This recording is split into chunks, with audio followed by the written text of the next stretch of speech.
Got the saddest feeling nowadays that all my dreams are much too far away.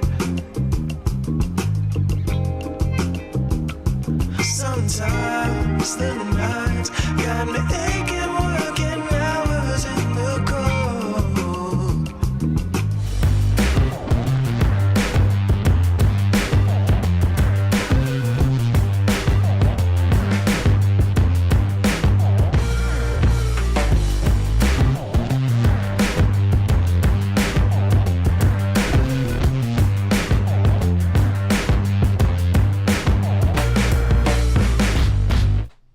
Welcome to WYCD Wicked, that stands for What You Can Do. Oh man, kicking it off today. We already have some interesting comments. Hello, Diana Dean. Hello, Pinkerbell, Rex Trek, the Anti-Corporatist. Good to see you. Good to see you. Anti-Corporatist, I mean, there's where the conversation, Cosmic Messenger, good to see you. Conversation going on amongst the Wicked community is Jank and Anna and the whole TYT fiasco. Apparently Anna is ripping into Vosh, for God's sake. I'll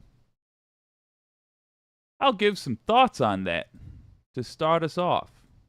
So the whole TYT fiasco, the most recent update, Anna Kasparian tearing into Vosh. Funny enough, in my feed, I just saw from like months ago Vosh's assessment of the whole anti-trans stuff Anna has been on.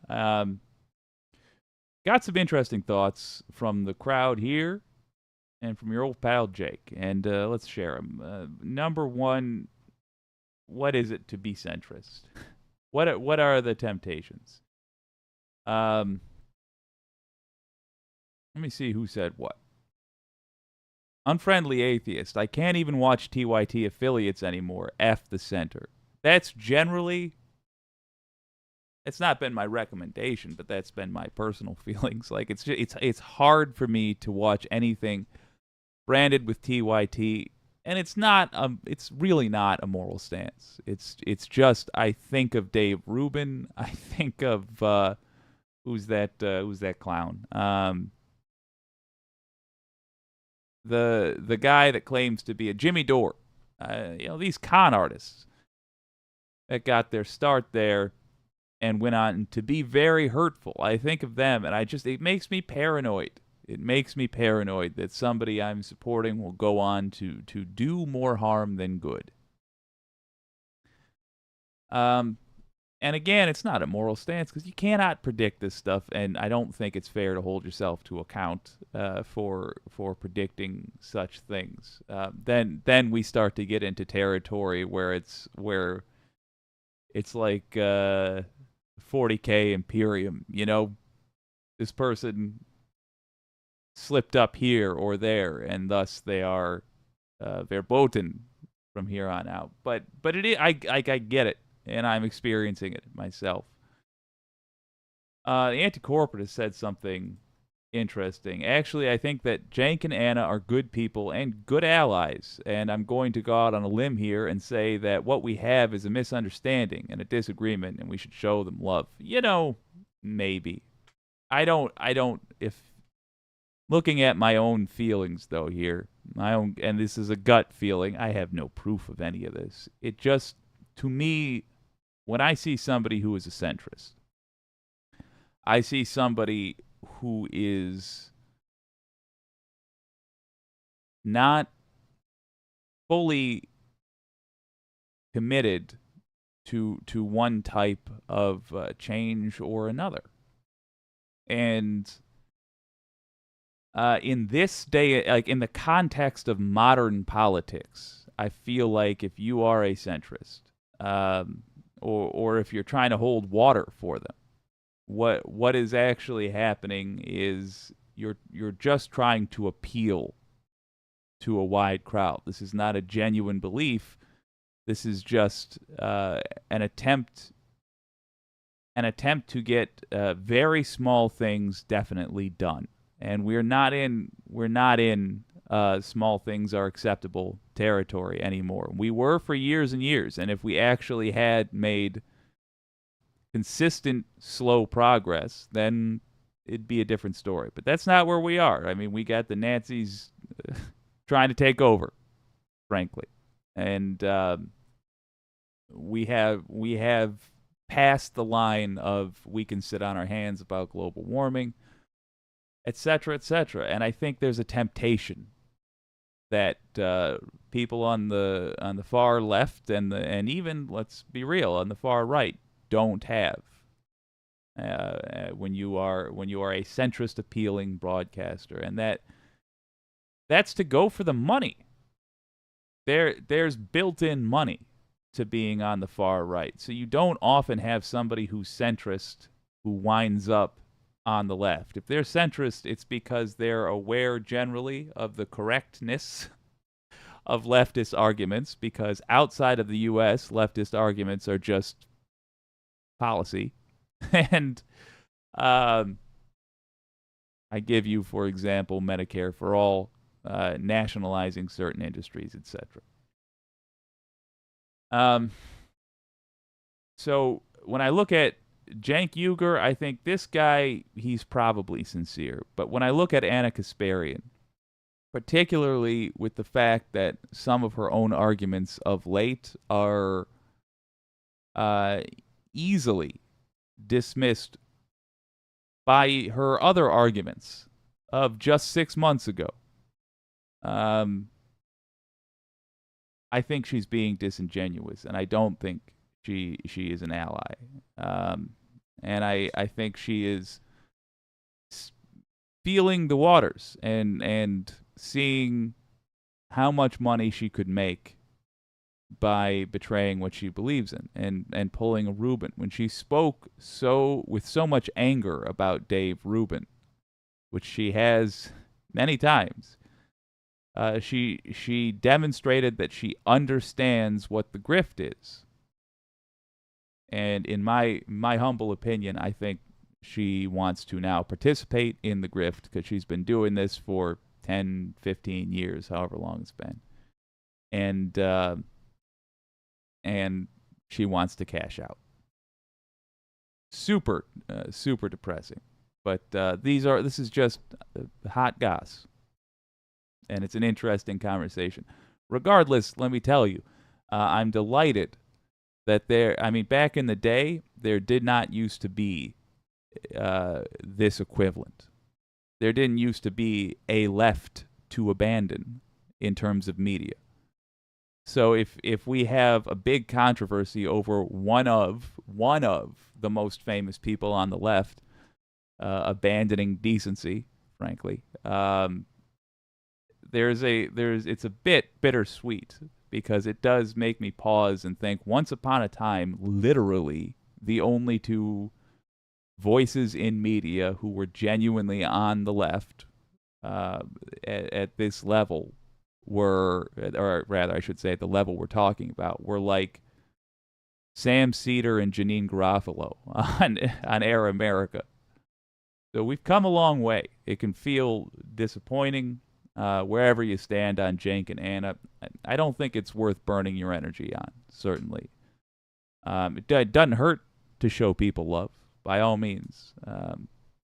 But consider that not so long ago, we wouldn't have even had the heroes to lose. Right, we're starting it off a little bit differently. The Mike's Dead show, Chomsky. Yeah, and you could even, God help me, you could even make an argument that I screwed up when I didn't count. I'm very embarrassed that I don't recall his name. That fella that had an HBO show, the smarmy guy, the comedian. But that guy who has since become a wackadoo fella. There were leftists that existed, but they weren't. They were like a novelty act, you know. It wasn't a serious. You couldn't expect to to list them next to the righties and have an even Mayer. Thank you, Bill Mayer. Bill Maher. Why do I say Mayer? Bill Maher. Jesus, Jake. Unfriendly atheist. Bill Maher is not funny. No, he's not. But he is technically a comedian. Anyway, my point was just that the list used to be so short that it was silly. Christy Zilkowski, I found how you told the Giuliani story yesterday appalling, but I'm still here today. Sometimes you have to see the good outweighs the bad. No one is perfect. They could be 90% right and still be allies. That's a good point. And I also felt appalled by how I told the Giuliani story. I mean, I don't know how to describe it. It was funny when I was watching it, and then when I did it live, it wasn't funny. It made me very sad, and I felt bad for doing it. I didn't upload that segment, and you have my genuine apology and embarrassment. Obsessive audio. I listened to Chomsky for a long time. He did start saying some questionable things a few years back. Yeah.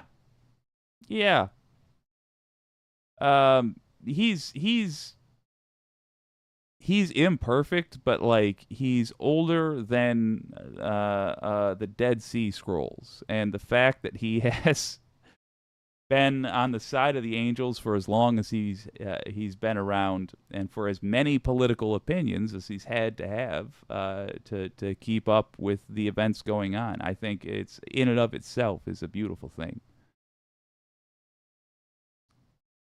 Pinkerbell, the story is appalling on its face. It is. That's true. It is. I think I have some better content. They're the only victims in the laughable content today, and therefore really the only content you should laugh at. Only victims are bad guys today. So I think that's a positive we have to look forward to. Speaking of, let's start this off by covering some news stories.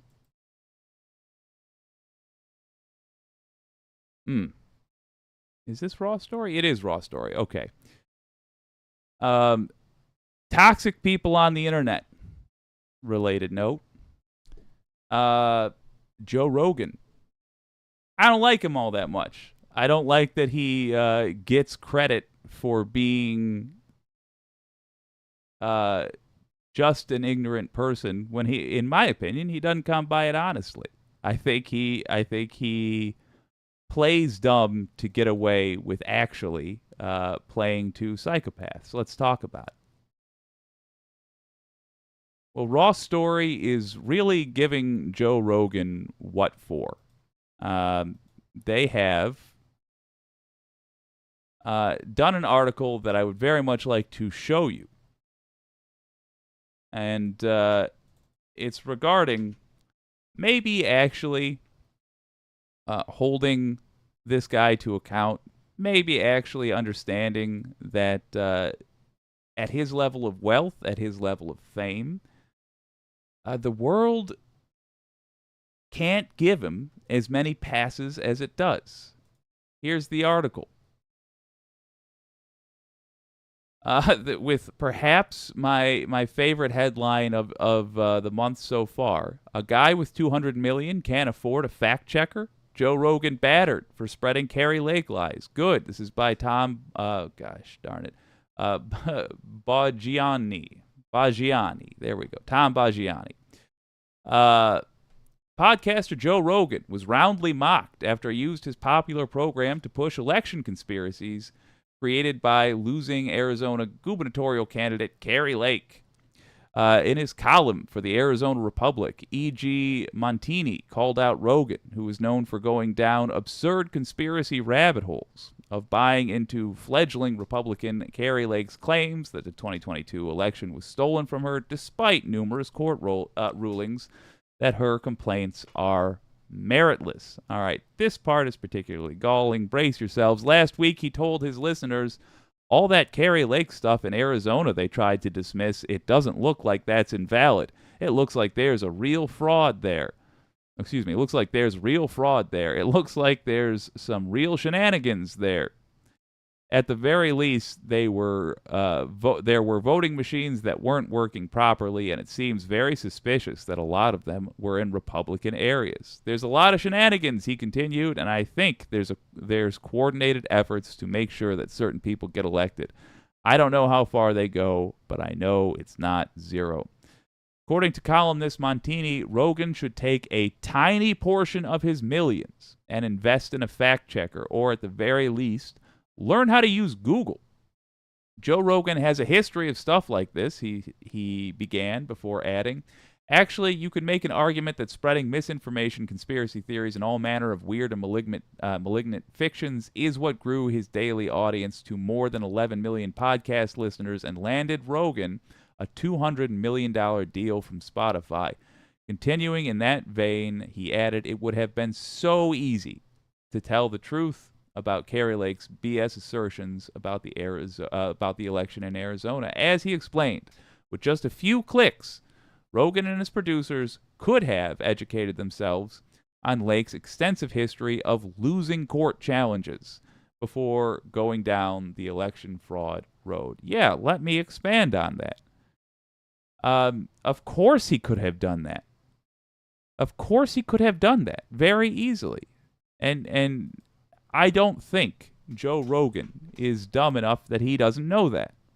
I don't think Joe Rogan has any genuine questions, any suspicions about fraud in Arizona, or he would have looked into it for just 5 minutes before he told his audience of millions. We have an FCC in the United States of America. I don't know what they do. I've heard, for example, Sam Cedar talk about how Spotify needs to be held to account. Okay, sure. Maybe Spotify is the one that needs to be held to account. But I suspect that what's going to happen is that Spotify will just crack down on subjects you can talk about, not what you can say about them. Or, case in point, I'm fine with people talking about cancer treatments or MS treatments. Let's go with MS. That's less of a stereotype. But the thing of it is, if you go in front of a microphone on whatever platform and you say that MS can be treated by drinking bleach, that you should not be allowed to say, because it's a lie, and if you don't know it's a lie, you ought to know it's a lie. And if you tell people that lie, you ought to be punished. That's simple. It's not a matter of freedom of speech. It's a matter of deceiving people intentionally, or simply just by being irresponsible. And Joe Rogan claims ignorance. He says, I think. Oh, I don't know about this. This seems, fill in the blank. Except we're well past. We're well past the point where he just should have known. He just should have known. So, whether it's by holding Spotify accountable or holding Joe Rogan, the person in front of the microphone, personally accountable, whatever, I do think we need to begin having some actual consequences for these kinds of lies, because we are dealing with a hell of a lot of problems that rely on a large group of people being misinformed. We can't have people watching the Joe Rogan podcast and then thinking they know how the world works, because they just don't. This should apply to Joe Rogan. This should apply to Fox News. This should apply to, or really whatever branch of Fox has that Jesse Waters jackass on it. We need stricter rules regarding this, and this is not what you can do. We're opening the show now with news items, so I can talk about things in just this scenario where I don't actually have a plan. I'm trying to come up with one, But if you guys have a suggestion, by all means, let me know. This is what I'm looking at these days, though. This and a certain town in the South, which locked its mayor out of out of the mayor's office because he's black, like it's the 1920s. There are things we do have to deal with that I, of course, don't immediately have a plan with. But if you guys have a suggestion, by all means, write me an email. Let's talk about it.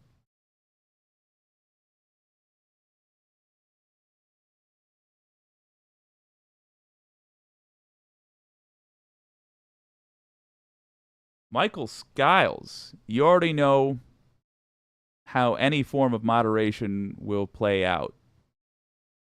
I don't, honestly. I think there's a different. I think we get told things are moderation a lot when really what they are is an IOU for moderation. We get told that the barest possible effort, the cheapest possible solution is all these companies could ever do. And it's just not true. It's not true. As I've told you, actual human beings, there are things people can say that disqualify them from ever being taken seriously again.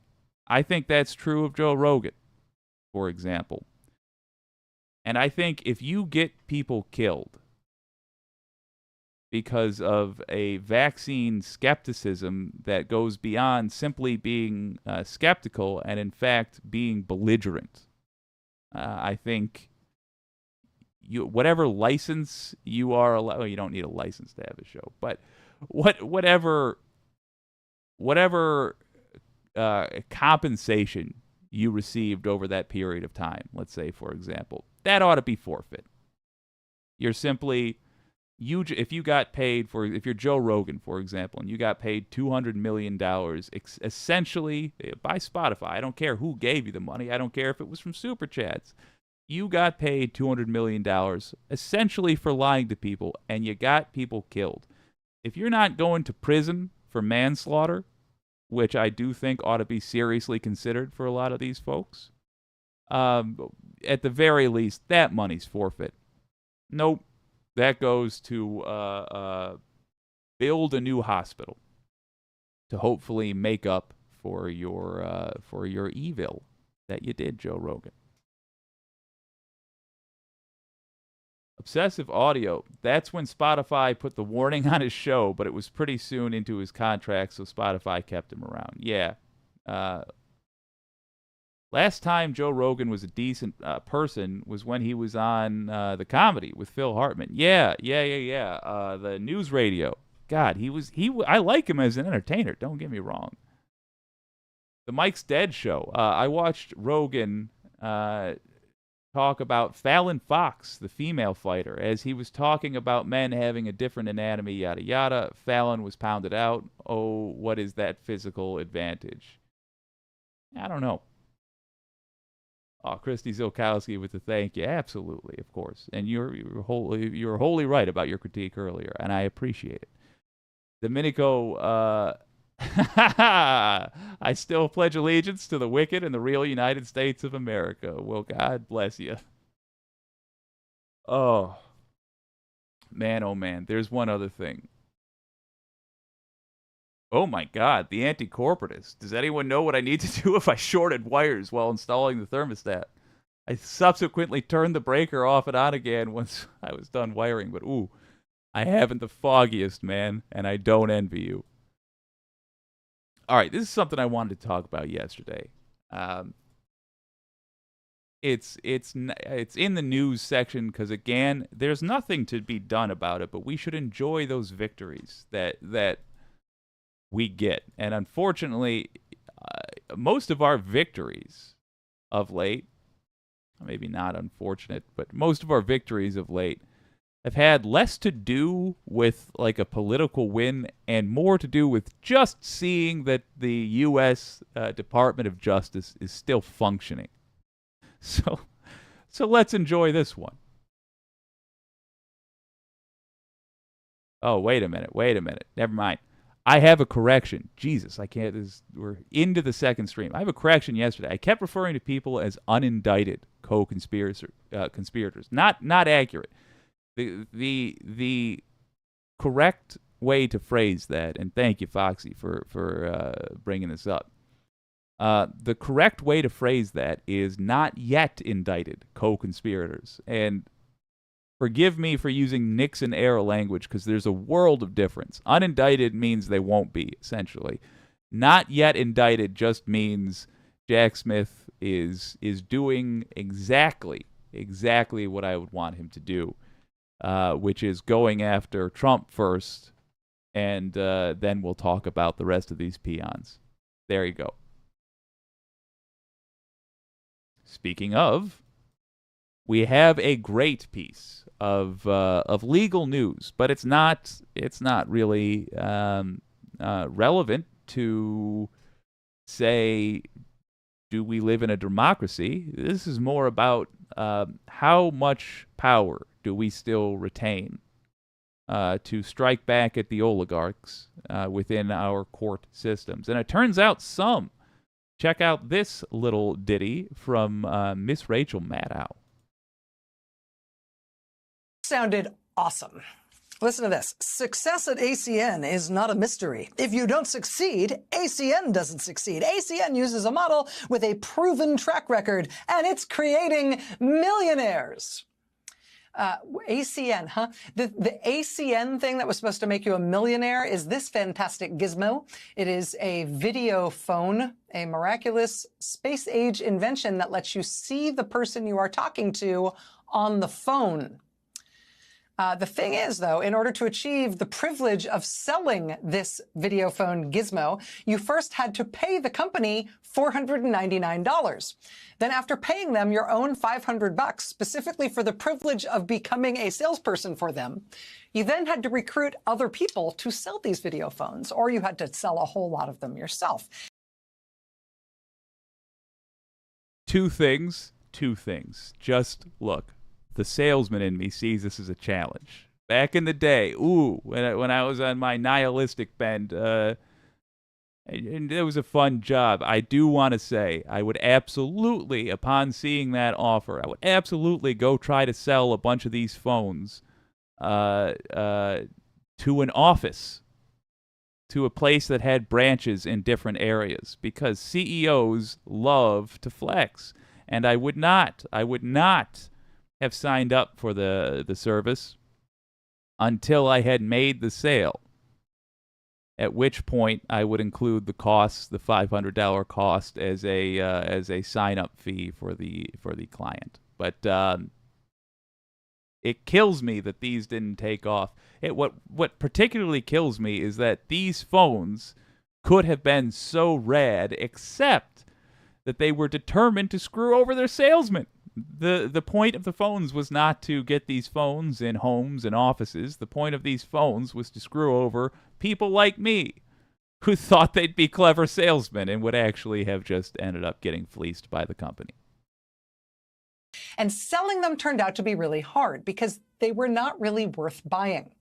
This magic ACN video phone gizmo could only be used to call other ACN video phones.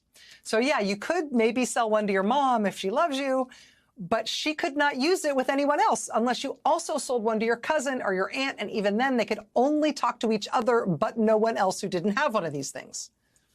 You can see why this did not take off. Instead of making money selling ACN video phones, most people who were recruited to sell these things lost money. They pumped their savings into the hefty sign-up fee, and then they had to buy inventory to sell, and then the company also charged them for training. It all added up to a lot, and nobody wanted to buy these things. So some of the people who felt they were duped into this no-win financial black hole of a business scam, they sued. They sued over this promise of getting rich that they alleged was materially false. But the people who sued did not sue the company that made these phones. They sued the guy who made the promise. the guy who promised them that signing up and scrimping together $500 to be able to win the privilege of being allowed to sell these phones, that was what would make them millionaires. Success at ACN is not a mystery. If you don't succeed, ACN doesn't succeed. ACN uses a model with a proven track record, and it's creating millionaires. A proven track record. Thank you, Rachel. Yeah, a model with a proven track record. Yeah, Avon products. What was that? Americo. There's a lot of proven track records for pyramid schemes. It's places that are just built to rob their employees. Now, don't get me wrong. Most big companies thieve from their employees. Yes, that's true. But it does become illegal, at the very least, lawsuitable, if your whole business model is thieving from your employees. If you are so determined to drain American productivity that you don't even pretend to actually be of value within your business model. Proven track record, creating millionaires. Donald Trump was the pitchman for ACN video phone gizmos, appearing in promotional videos where he talked about how rich you would get by selling this thing. He gave paid speeches at conferences all about this thing and how you should sign up to sell it and you'd get rich. He built an entire episode of his NBC show all around it. Jesus. There are these ACN people standing with him and his adult children while he markets this thing on NBC. The people who ultimately sued him say Trump's endorsement of this product, again, for which he was being paid, they say his endorsement was what got them to sign up and ultimately what lost them thousands of their own dollars. The suit was first brought against Trump in 2018 when he was still president. It's just now approaching trial. And I mention this because if you, like thousands of households across the country, are making a list of all these scheduled trials involving former President Donald Trump, this is probably the one you keep forgetting. I mean, there's the New York AG's fraud case about Trump's business that's set for trial in October.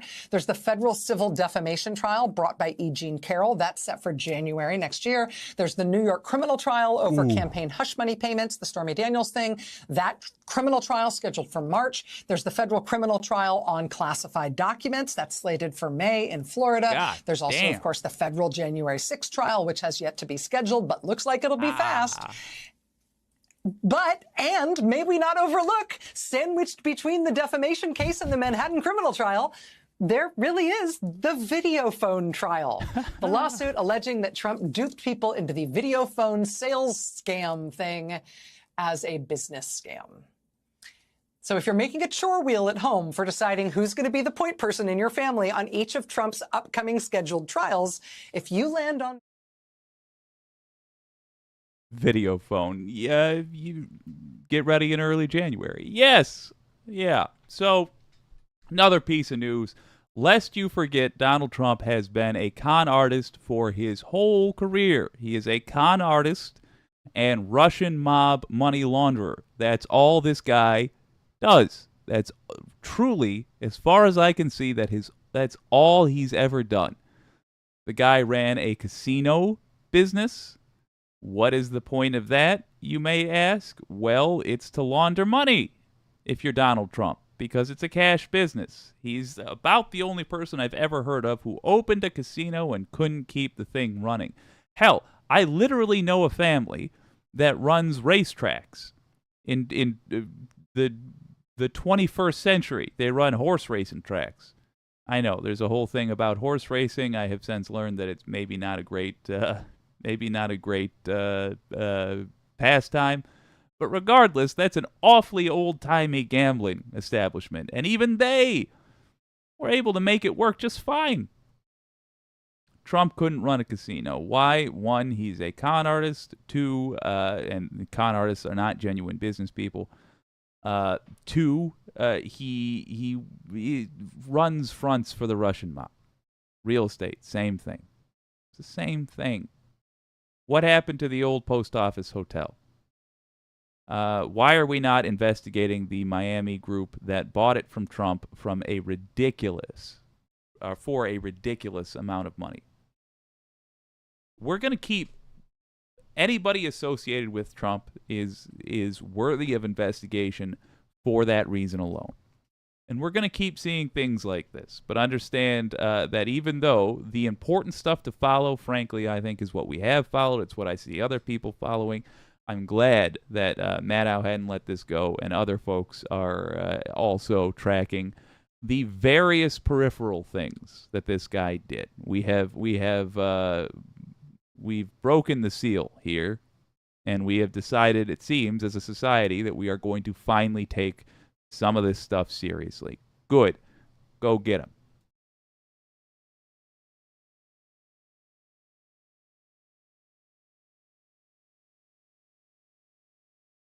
I do want to be clear. That's a civil thing. It's a lawsuit as opposed to as the authorities getting him. But whatever. It's good. It's a group of people that said we are not going to just let this guy hold on to the money he stole from us. We're going to at least make his life hard. Over it. Good.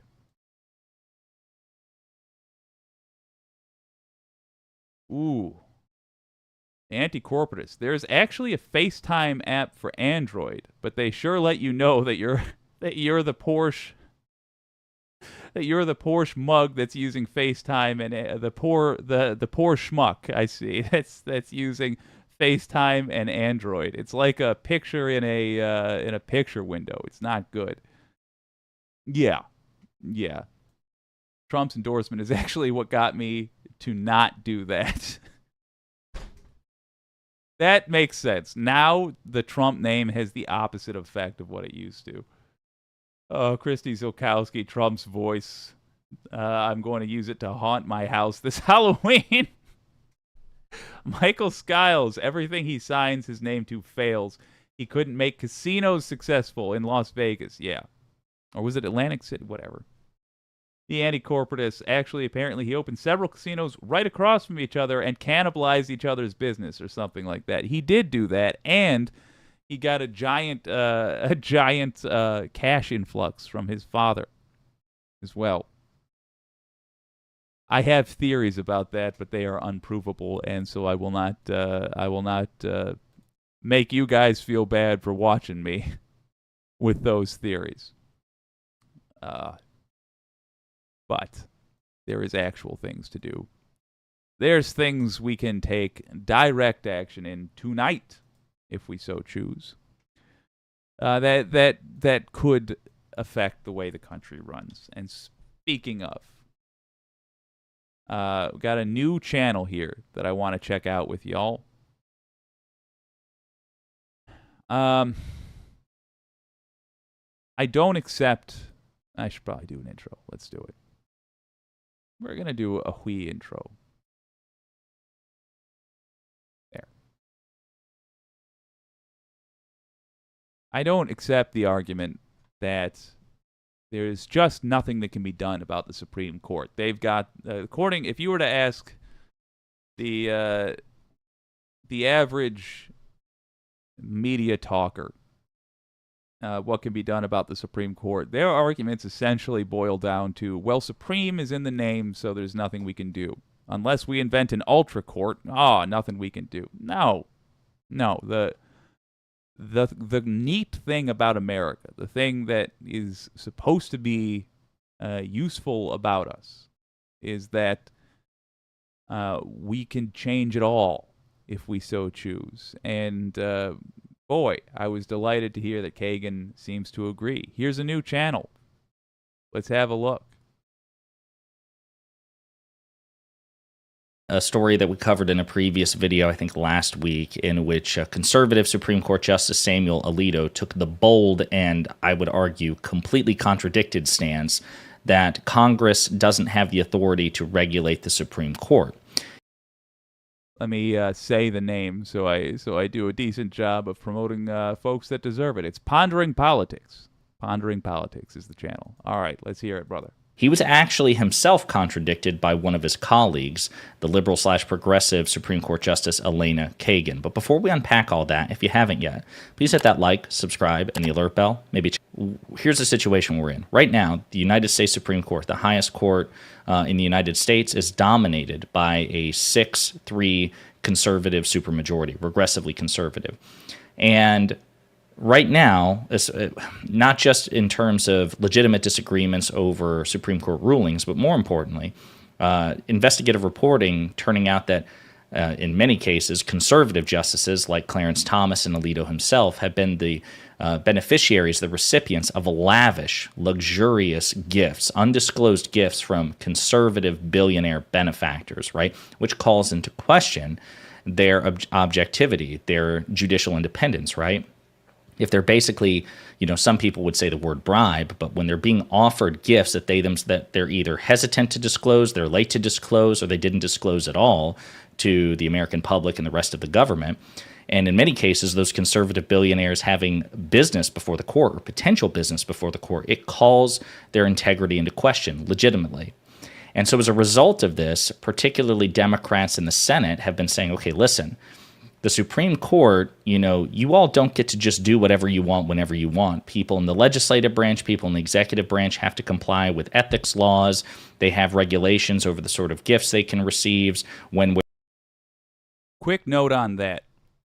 I think that's you guys.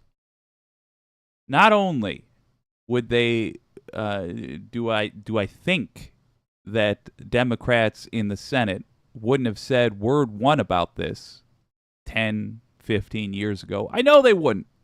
I know they would not have. Why?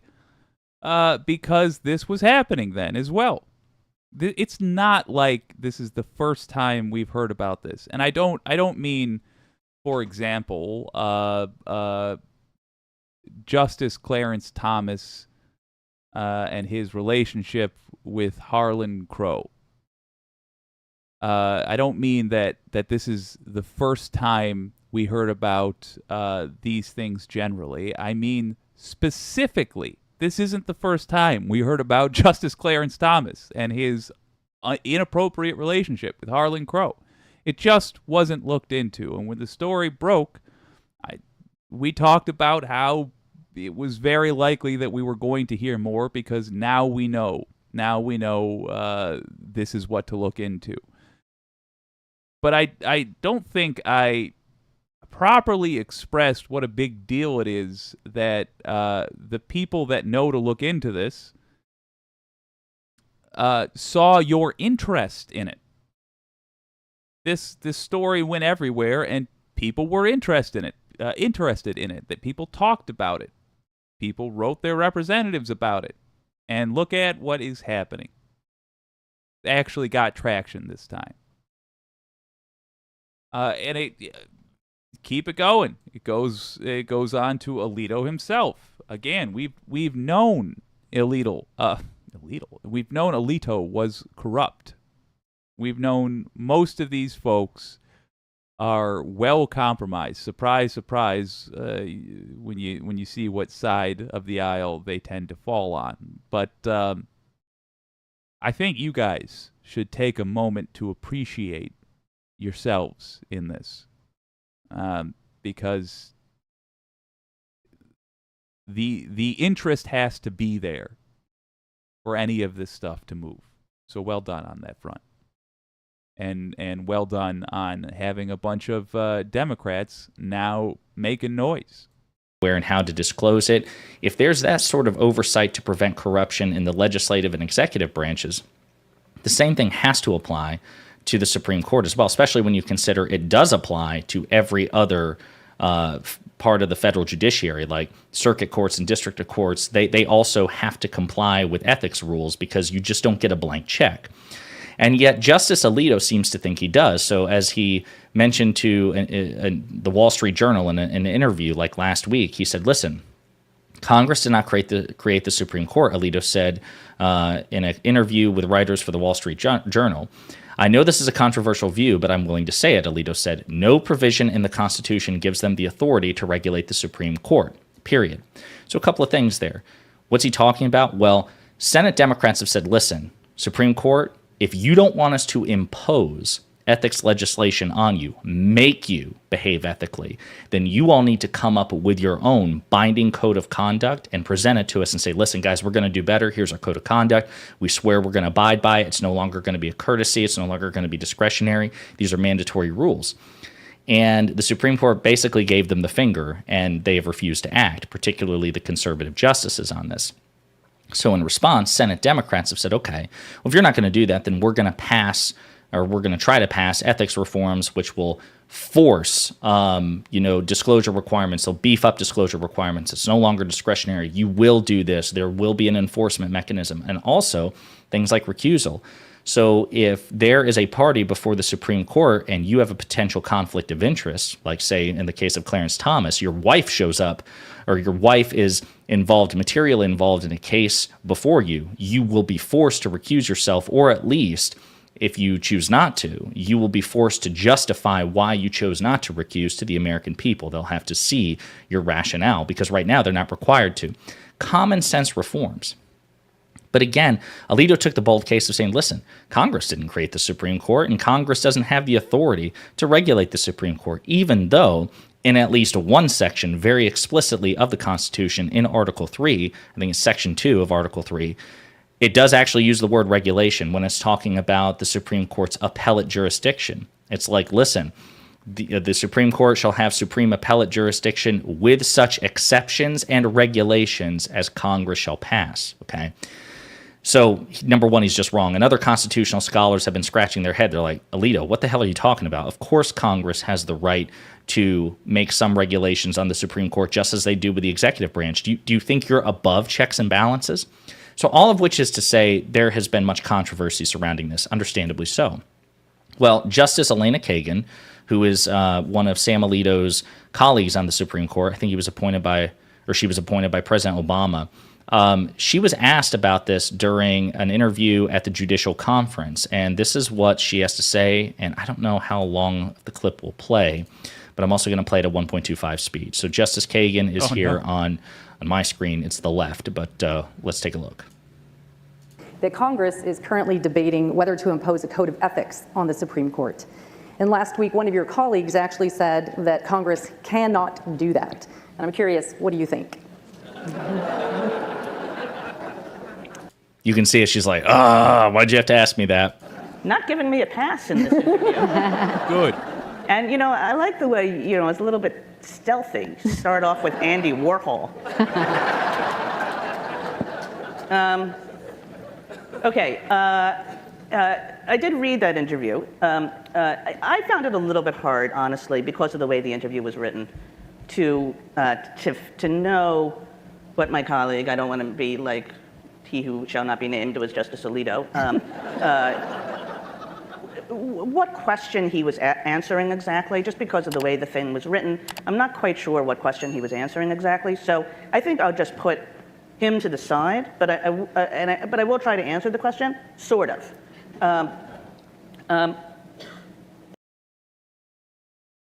I do want to mouth off right now. I just want to, if you're feeling just then like, God damn it, Kagan, why are you hesitating to criticize this guy?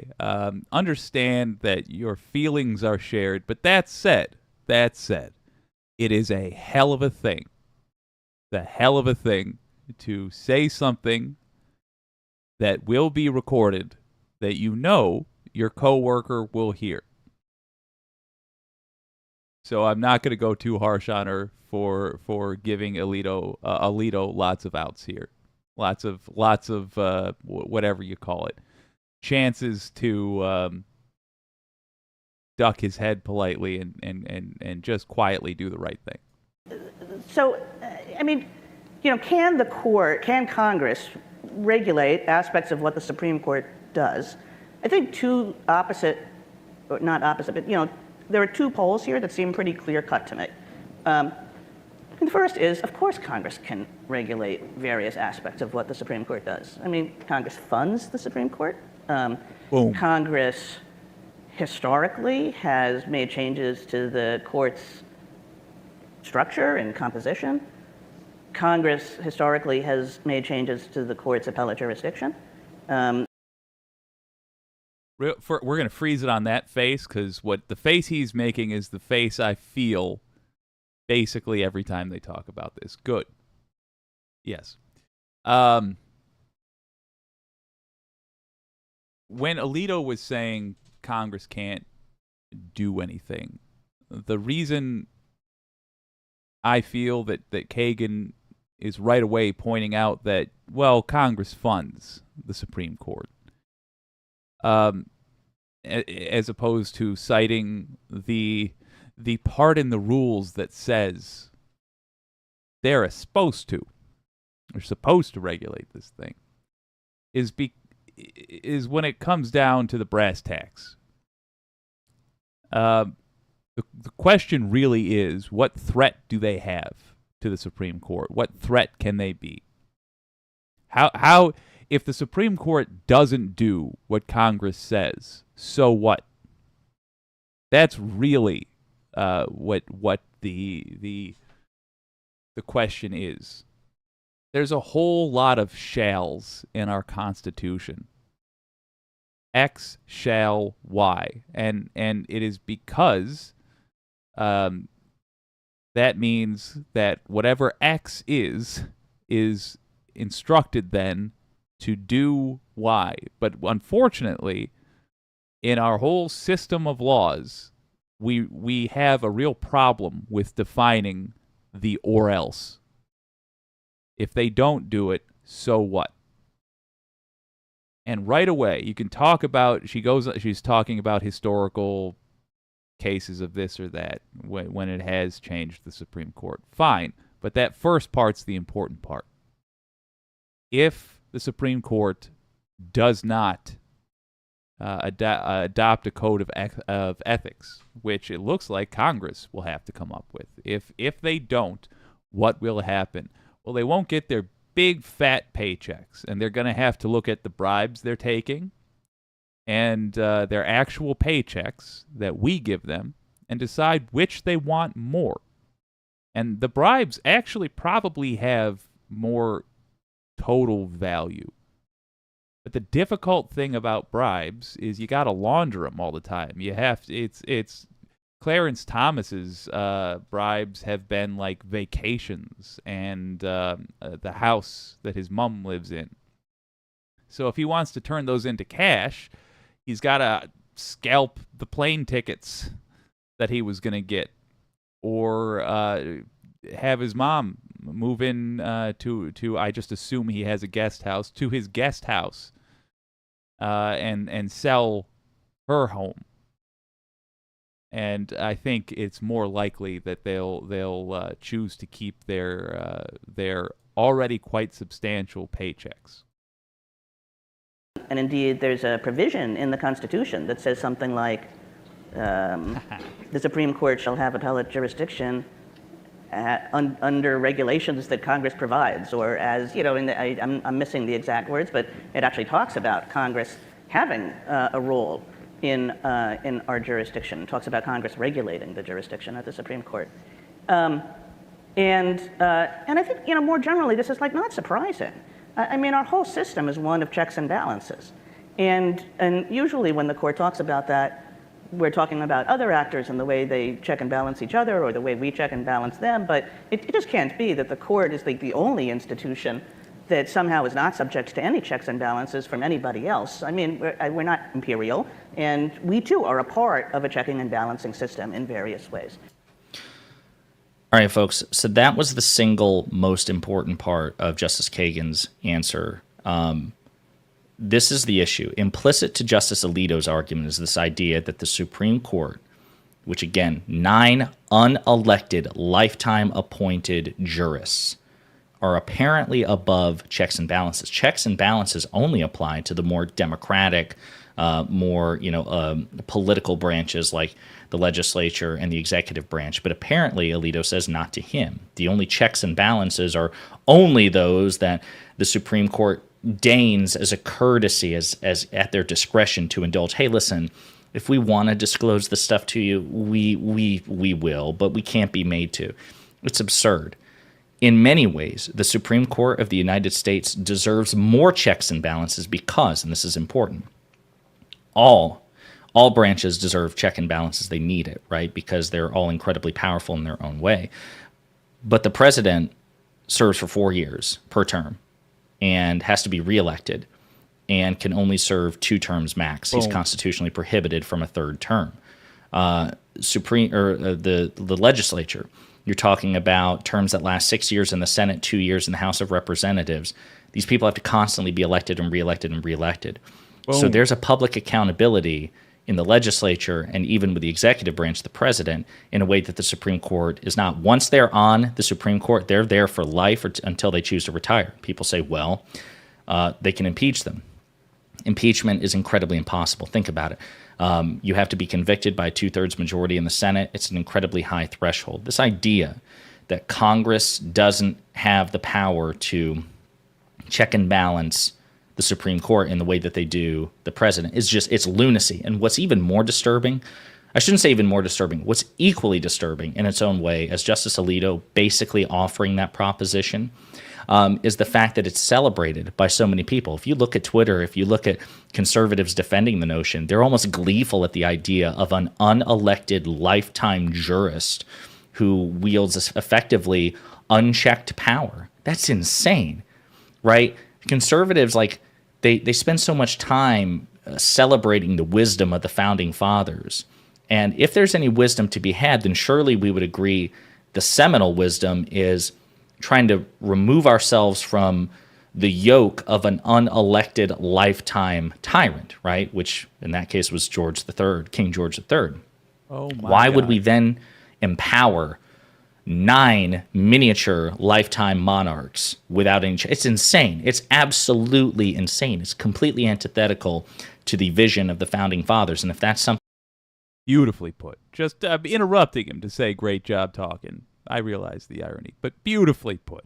you hang your hat on, then you're forced to submit to this. The Supreme Court is absolutely subject to checks and powers and should be, and as a matter of fact, in some ways, should be subject to even more because there's not the check of an election. So I think it's really important that Justice Kagan spoke out in this way. Now, again, she's part of a super minority in the Supreme Court. She doesn't have the power, even if she wanted to adopt a code of ethics. She and Justice Jackson and Justice Sotomayor, they don't have the power to make that happen. Chief Justice Roberts is probably the only one with some discretion to act independently as the chief administrative officer of the Supreme Court, but he doesn't seem to be in a hurry to do this either.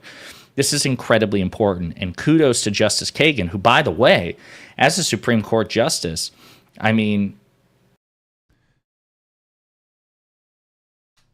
if you want to watch him without this mug interrupting him, the link is in the description. That's Pondering Politics, a great recommendation. Thank you very much. That one was Wicked Foxy Dragon, and just a fine recommendation. I'll watch more from that fella. On the point that he was making, allow me to pass along what you can do about it. This is almost the standard thing to do about an issue in politics for a darn good reason. It's how it's supposed to work. You can contact your representative. Link is in the description. You write them. You tell them flatly, I would like the Supreme Court to abide by a code of ethics. I do not want royalty. I don't want somebody choosing how my life can go, who is in no way subject to my thoughts on the matter. And the way I express my thoughts on the matter is through you, my representative. So go represent me. I want a code of ethics for the Supreme Court. Make it happen, representative. Red or blue, we should be insisting on this. This is about our ability to not be ruled by unelected, people with a lifetime appointment who have themselves absolutely no rules.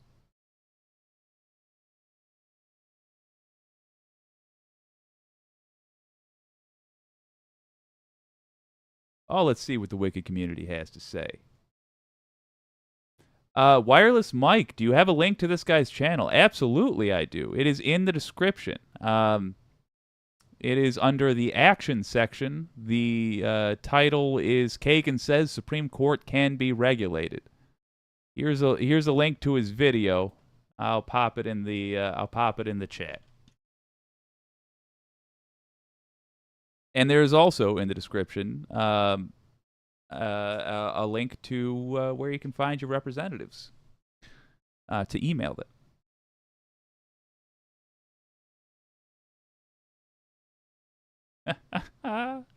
Oh, reading some of these.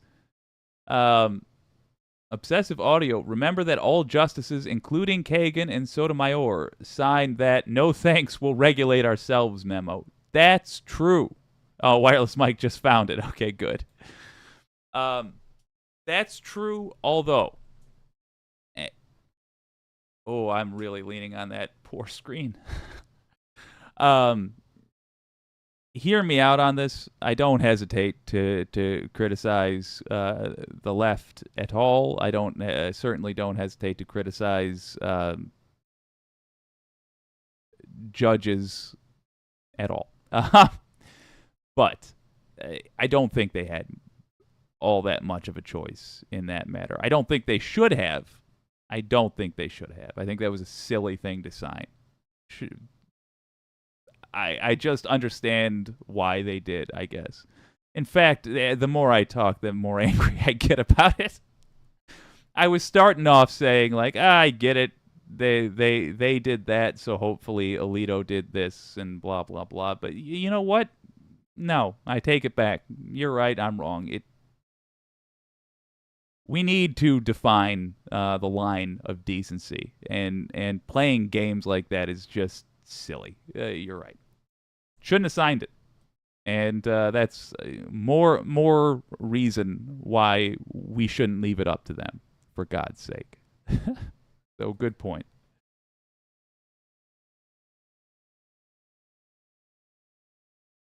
Oh, the anti-corporatists.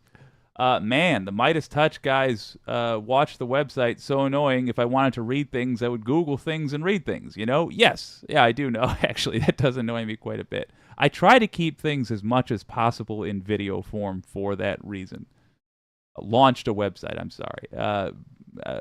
I too have a website, and I get the need for centralizing your content in a location, or at the very least, giving people a way to contact you that is not reliant on another platform. But as a consumer of Midas Touch material, I'm with you. I also do want to be clear, though. If they can get an extra 5-10 people every week to oh, God, just act a little more sane because they prefer reading instead of watching, fine. I'll take it. I'll take it. Oh, God. You'd be shocked how desperate I am for the general populace to regain its sanity. Thank God. I have you guys to reassure me that there are people out there with heads on their shoulders that just want people to be able to, like, live and do what they want. You know? Is it so much to ask? Oi. All right. We've gone heavy on the Sam Cedar. I know. I'll certainly find someone else to obsess over again in a minute. But this was interesting. I saw Sam Cedar's interview on the letter hack. If you're not familiar with the letter hack, general idea is this guy interviews folks, and he draws them as he interviews them. I think that's a neat idea for a channel. I was also shocked that, I'm sure this is not true of them on other platforms, but their YouTube channel only has like 2,000 subscribers. We got to change that. Consider subscribing to the Letter Hack, if only for the Sam Cedar video. But nonetheless, he interviewed Sam Cedar. They talked about all sorts of things. There is just one chunk that I want to use as a jumping off point. And I probably should have recorded all of this. Talking about the Letter Hack and how they interviewed Sam Cedar, let's jump right into it. There's one part that I think is a good jumping off point. It gave me idea for a strategy. It's a long-term project, and I need your help with it. Because I only have so many eyeballs and earballs myself. I'll need you to lend me yours. What if we take advantage of the Fox-Trump effect? I will clarify in a moment. Here's Sam Cedar saying something interesting. That's a good jumping off point for talking about it. Necessarily representative of anything. So it's not necessarily like about elections. It's about creating perceptions amongst people amongst the politicians, and they get those perceptions via journalists. Like there's a certain amount of. He's talking about people on the left having a larger a perception of the left, the true left. I'm not trying to like rhino people. I'm just saying of leftist politics being more popular than they are. Leftist policy is incredibly popular, but when you look for somebody pursuing a bunch of leftist policies as their primary driving goal, as opposed to like a centrist who has said one or two things where the left is like, yeah, okay, that's cool. I really wish you would quit giving money to Israel to do an apartheid, but I'm glad that you are saying we should expand the Affordable Care Act or something like that. Nonetheless, let's let him keep going. He's talking about that perception and saying, now that I've made the beginning of it distant, saying that much of it has to do with the media certain people consume, such as decision makers. Fiction that takes place not so much in what is being said, but in terms of like how representative this is. I mean, it's a very strange thing, right? Like why would John Roberts feel any political pressure? Right. Why would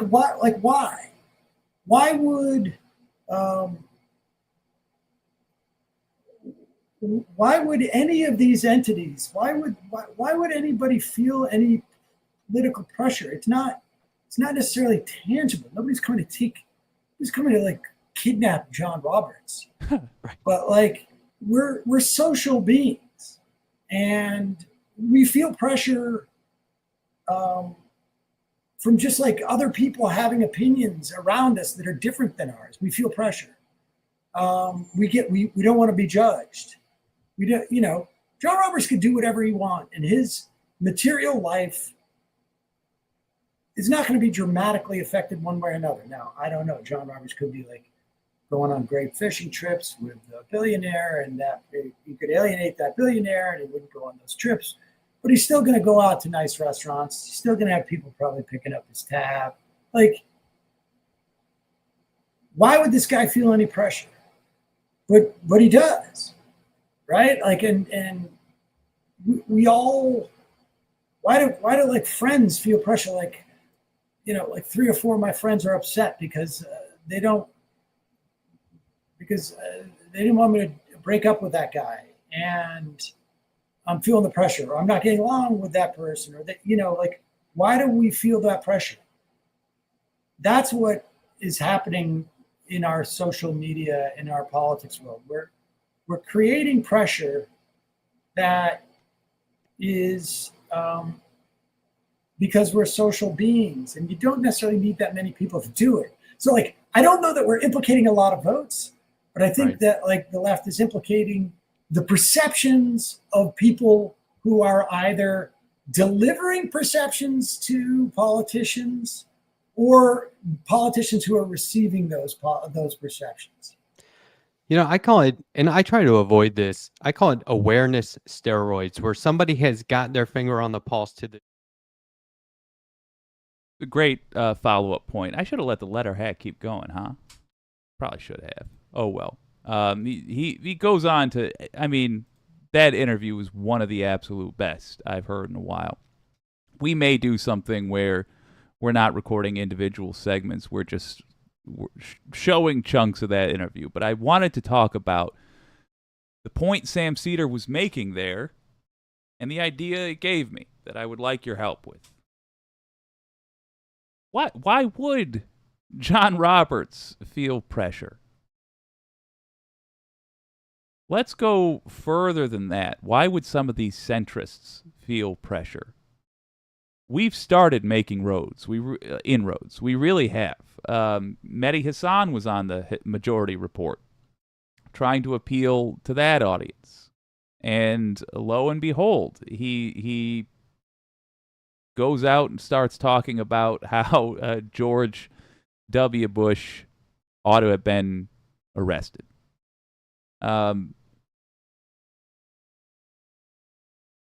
We can affect people more if we're realistic about the numbers we have and the strategy that dictates. What I see when I look at the left, when I look at y'all, when I look at leftist mafia, when I look at the Majority Report, when I look at TYT 2 years ago, when I look at various leftist outlets, let's say, I see a group of people which are incredibly educated and incredibly dedicated. I see people willing to actually get off their butts and do stuff. This whole show was founded on the fact that the comments I saw in so many of those videos were, this is all very interesting, what can I do? I wanted to literally answer that question. There's some strategy that immediately comes to mind when I look at those facts on the table. What I would like you to do is, if you're willing, is keep your eyes open, keep your ears open. I don't know how one closes them, but anyway, keep an eye out for this. Watch when a politician mentions a channel that they watch. When a politician says, and I'm talking really anything to start, we might narrow this down and say like only internet content or only people with podcasts. We might do that later, but not now. Let's just start with this. Keep watching for content that you hear a politician say that they are interested in, that they're fans of. Because here's the plan. We're going to try to, as a group, infiltrate.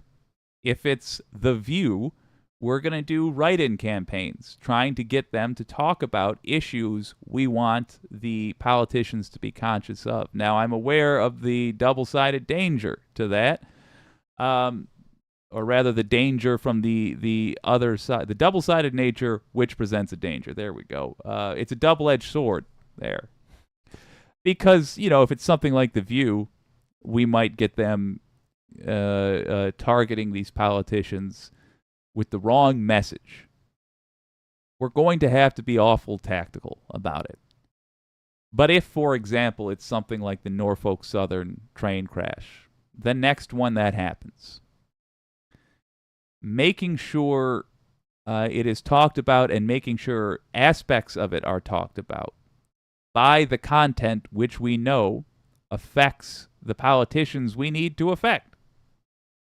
That's going to be huge. And that is a way to amplify our voices that we should be taking advantage of, I feel. I'm going to make a big list. Literally, just a spreadsheet of politicians and content they have mentioned watching. We are going to drop into the comments of these channels, of these shows.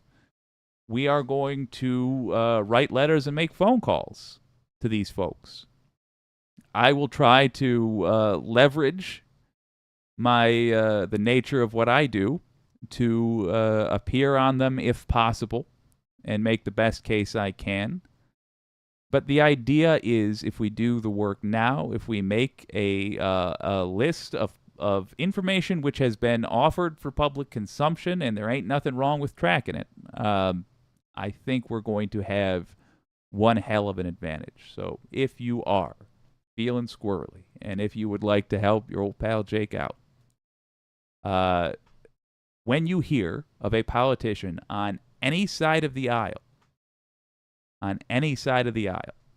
mentioning a piece of media that they consume, write me at whatyoucando at WYCDnetwork.com. That's the email.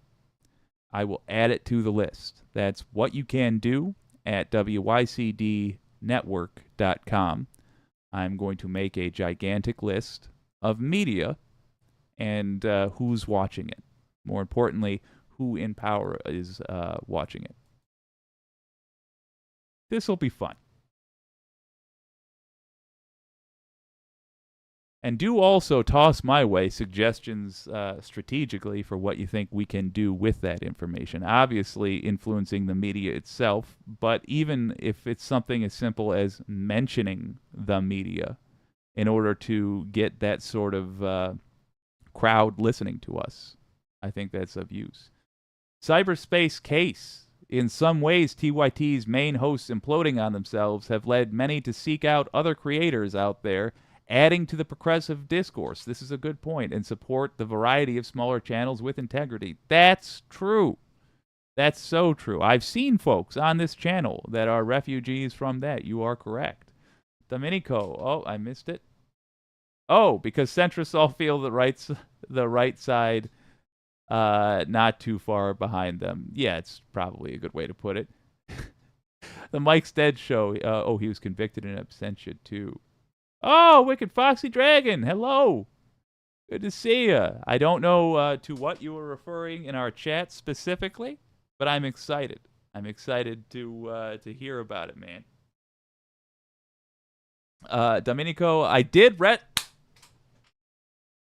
message my reps in California, but I did it through Google Find My Reps. Yeah, that's a fine way to do it. Absolutely fine. And if you ever want, in a lot of these, including this very stream, I just save the link to the Find My Reps. There's a government-sponsored website which literally just lists out everybody who you can vote for, who is meant to represent you, and you can click on them and get their contact.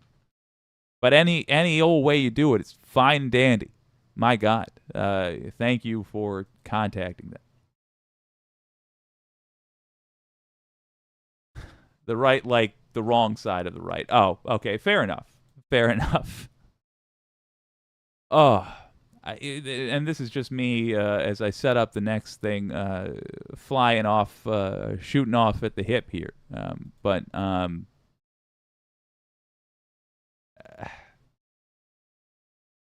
I think centrists really don't understand the right currently. I think they understand very well the right of 20 years ago. But they just don't get that there's two kinds of people who, let's call it what it is, vote for Republicans. I honestly don't even know if you call this left or right wing anymore. You could make an argument either way, I suppose. But I don't think they get it. I don't think they understand the populist right. There really is, in my humble opinion, 4 major political groups in the U.S.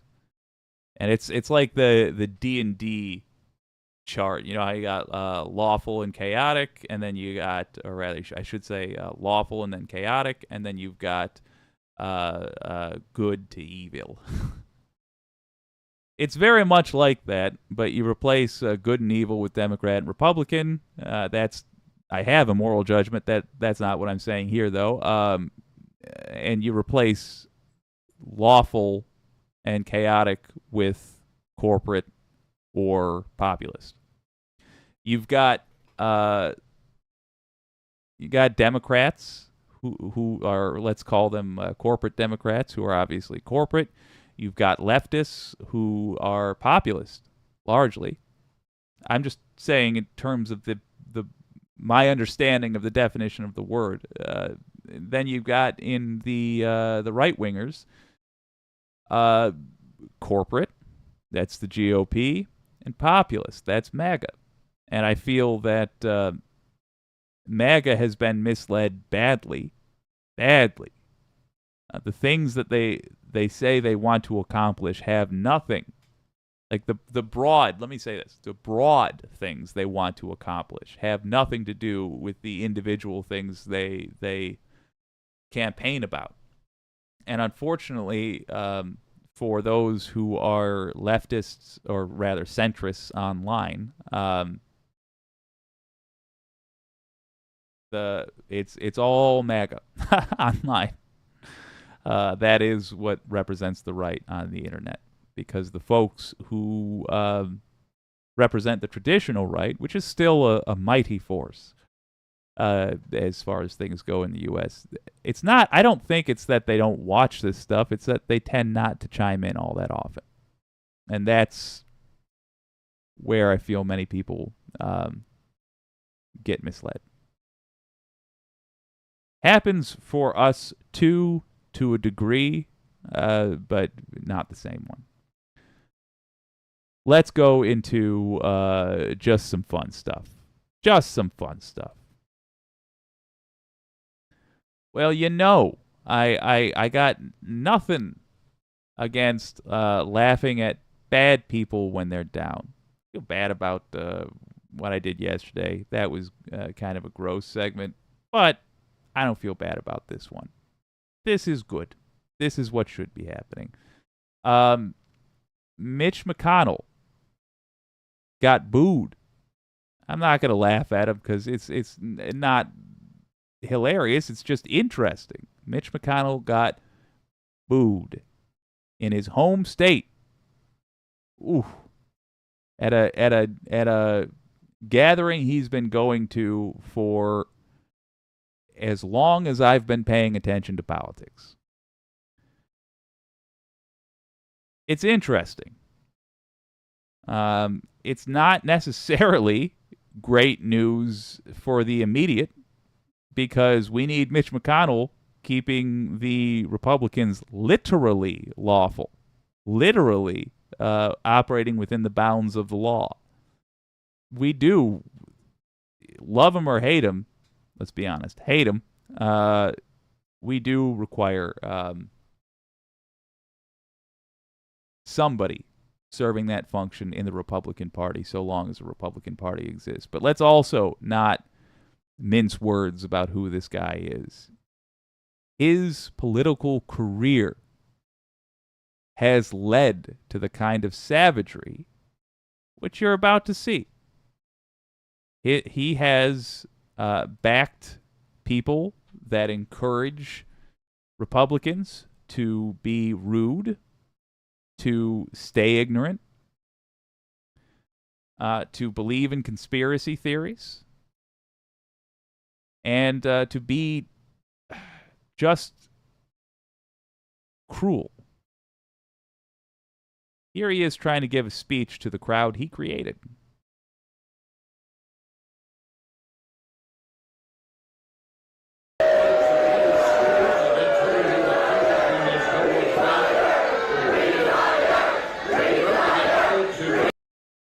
Now, real quick, what did McConnell say just then? I don't blame you if you couldn't hear him. This video, by the way, brought to us by the Telegraph. I don't blame you if you couldn't hear him. He said, we're up against folks who close schools and then tell you teachers' unions know what's best. Could barely hear him over the crowd shouting that it's time to retire.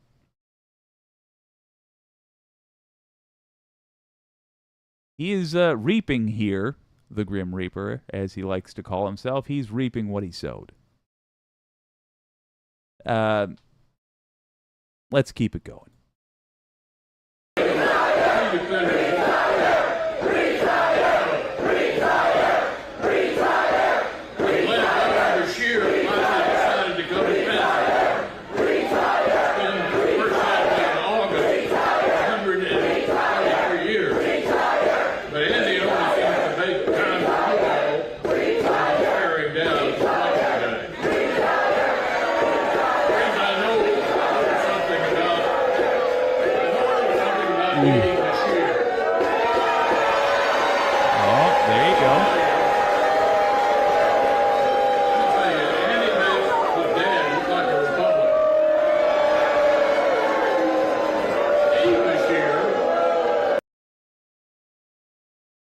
So all that chaos you're hearing, to me, that speaks of really one thing, one thing that's going to change U.S. politics. There is a split that's not going to heal in the Republican Party. The Republicans are going through the same thing we are. And this, if you want to understand how Americans will act tomorrow, you got to understand where they are today, and you got to be brutally honest about it. They are going through the same thing we are. There is a faction within the party that is sick of the centrists telling them lies. They're sick of the centrists telling them, just hold on a little bit longer and we'll do the thing we've been saying we want to do. They are, unfortunately, on the Republican side, they're the people who listened to Fox News for 20 years, 25 years, 30 years. They listened to Fox News. Did Fox News start in 93? I don't care. Whatever. They've listened to Fox News and said, I want to get to it already. I'm sick of waiting. You've been telling me with little hints and winks that Christians are under attack. You've been telling me, Republicans, in your speeches that the gays are the problem, that brown people are the problem. I want to get to it already. When are we going to hurt them? What have we been hearing from our leaders?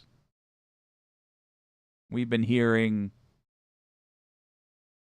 we deserve health care for everybody. Everybody should be able to be healthy in America. Everybody should be fed in America. Nobody in America should be without a home. We've got to do something about global warming. That's what we've been hearing on the other side of that all this time. Both parties are experiencing the same thing. We're sick of waiting. Centrism is just waiting. That's what it comes down to. What is it to be a centrist? To compromise between this and that. The things we're trying to compromise between now don't really have anything to do with each other anymore. I believe we're dividing we're meiosing like a cell. I think another word for centrism is just conservatism. Old-fashioned, broad definition conservatism. It's just being slow to change. And there's nothing wrong with that. In some instances, I'm even okay with the general concept. But it is just what being conservative literally means. It's being slow to change. And the party that represents conservatives, just like the party that represents people on the left, theoretically, it does so in name only. It has nothing to do with being conservative.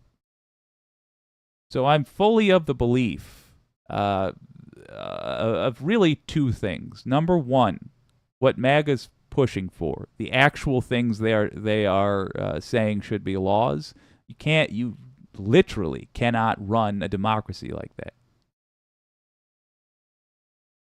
So it won't exist. It just won't exist. Either they'll win and wreck everything. I give you Texas. I give you Florida. I give you anywhere where people love MAGA. Or they'll lose. And they will lose so badly that we just do not see them again. Thing number two that's going to happen, those of us who have woken up on the left can't go back to sleep because we woke up and that the house is on fire. We can't see that and then can allow ourselves to pretend like it's not, because we know what the consequences of that is. We're already in every election we've had some type of conversation like this, but we're already hearing the folks saying we need somebody to run against Biden. Oh, what if we did a third party? And you have people that have been through this a couple of times, generally speaking, turning to them and explaining why it's not a good idea strategically. But the heart of the thing isn't wrong. Ultimately, the issue is that we are simply, we're not right for each other. Chuck Schumer and I sit in a room. First of all, he says, "Who the hell are you?" But after introductions are made, the stuff we will agree and disagree on will start to look a hell of a lot like two parties that exist in the same country. And it's going to be harder for people on the left to take refugees from people on the right. It's going to be harder because we do what we do because we have an ideology. Whereas centrists, their ideology is a little of this, a little of that, pay me money. I don't think the corporate influence is going to go away in the United States. Not overnight. That's what we're going to be working to get rid of. But as they exist, who do they fund? They fund centrists and they fund the far right for the same purposes, though.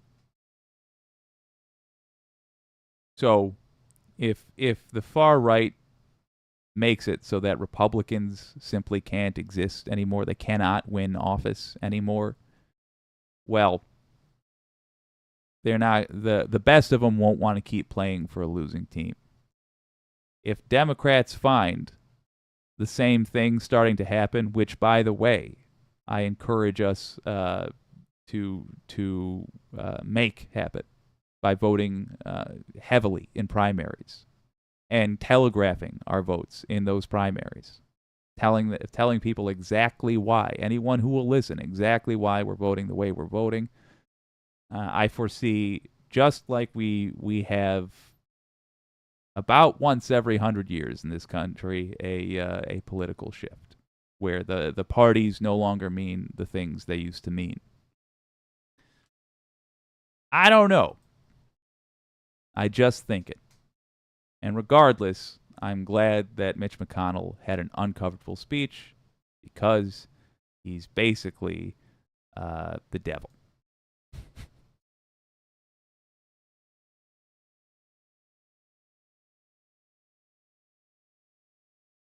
Ooh, wireless mic. At what you can do. Political triage. Please share if you would. I'd like to hear some opinions, and it needs to be talked about. Ooh. I'm trying to highlight that. Political triage. Let me search that.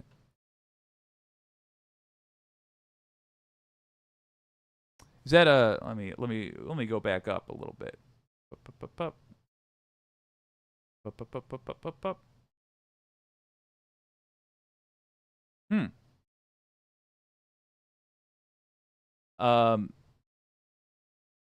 Is it a YouTube channel? Let me know in the comments. I'll have a gander. I'm seeing the phrase political triage in a lot of places, but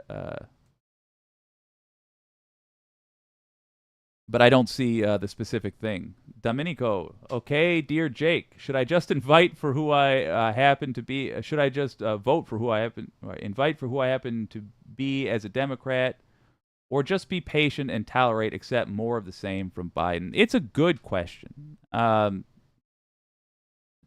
meaning prioritizing issues based on what? Yeah, that's a great question, Domenico. I think MAGA has really shown us something about U.S. politics. I'm not making an assessment that it's good or bad. It's just, it seems to be the facts as they are. MAGA and Obama, they both showed us something. Things work a hell of a lot better when you assume the worst about the person in charge, no matter who they are, and then pressure them while they're in office. In other words, let me try this again. It's less about getting somebody in office and more about what we do with the people in office. If I could have another whack at any primary, it would be the 2020 primary. And I can expose this now because I've since deleted it because it's of no, now it would do the opposite of what I wanted. But I put out negative videos about Joe Biden in early 2020 in an attempt to help Bernie. They weren't dishonest. They were just brutally honest videos. The idea was to get Bernie in office. But once you have the incumbent advantage, that's not something I would give up lightly. And I don't think it's more important to get a better person in office than it is to just definitely have a Democrat in office right now. Because a Democrat, if, let's say, we get all other Democrats to sign a bill and send it to the White House, a Democrat is going to have to sign that bill. Otherwise, they're going to be facing the question of why are you fighting your own party on this? Further, Joe Biden has the unique advantage of being about to retire. I mean, what do you do after being president when you're the age he is? Nothing. Why would you? He's probably looking to make a legacy. But regardless, even if we got Jill Stein or Cornel West or Marianne Williamson or whoever in Joe Biden's place, it wouldn't make a lick of difference. Okay, it would make a lick of difference, but it wouldn't make that many licks of difference if we don't also get the House and the Senate. And the more progressive we get those, the more easy of a time we'll have. So the short version of the answer to your question is I would recommend voting for Biden in the general election. If there is a primary, and if there's a candidate you like, yeah, vote for them in the primary. Absolutely. That's why they're there. Make your opinion known. But I would just say that the risk versus reward in the general election, particularly when the consequence to losing, in my opinion, this is not an exaggeration, is that we no longer have the ability to vote at all in a meaningful way. I don't think there's any question. Vote for Biden, definitely. But it's the more important thing to take away from that is that the elections more and more should be a not our primary focus. It's not, politics should be, but not the elections. It's how we steer these goddamn suits that are put there. They get a big fat paycheck, at least by my standards, Jesus. To earn it, they should have to please us. So you're already doing the thing that is going to change U.S. politics. You mentioned reaching out to your representative. Yep, that'll do it. And think about the downstream effects. So you reach out to your representative about presumably lefty issues now, and they see that the kind of people who get into politics, the kind of people who are probably guaranteed to vote, they say they want these things done. Well, they're going to campaign on those things. That doesn't mean that they'll necessarily do them, but when somebody's campaigning on them, then you have questions asked about those things. And then other candidates have to have answers for those kinds of things. It really does have a compounding effect. It snowballs as you participate like this. And if we couple that with something we can start doing right now, which is saying to our representatives, my primary vote, my vote in the upcoming primaries will be affected by your answer to the following question, or will be affected by your vote on the following issue. And then you send them a thing that you want them to vote on. Oh boy, that'll make a difference. Probably an unsatisfying answer. Del Ortiz, they get free medical care, which is more than they give us. You know what? we need a buzzer. A shock collar for Jake. Yeah.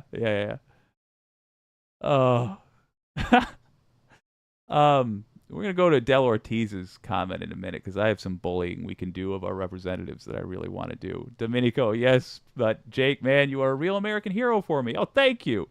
More so than, oddly, even Mr. Driving Range ball picker. Fair enough.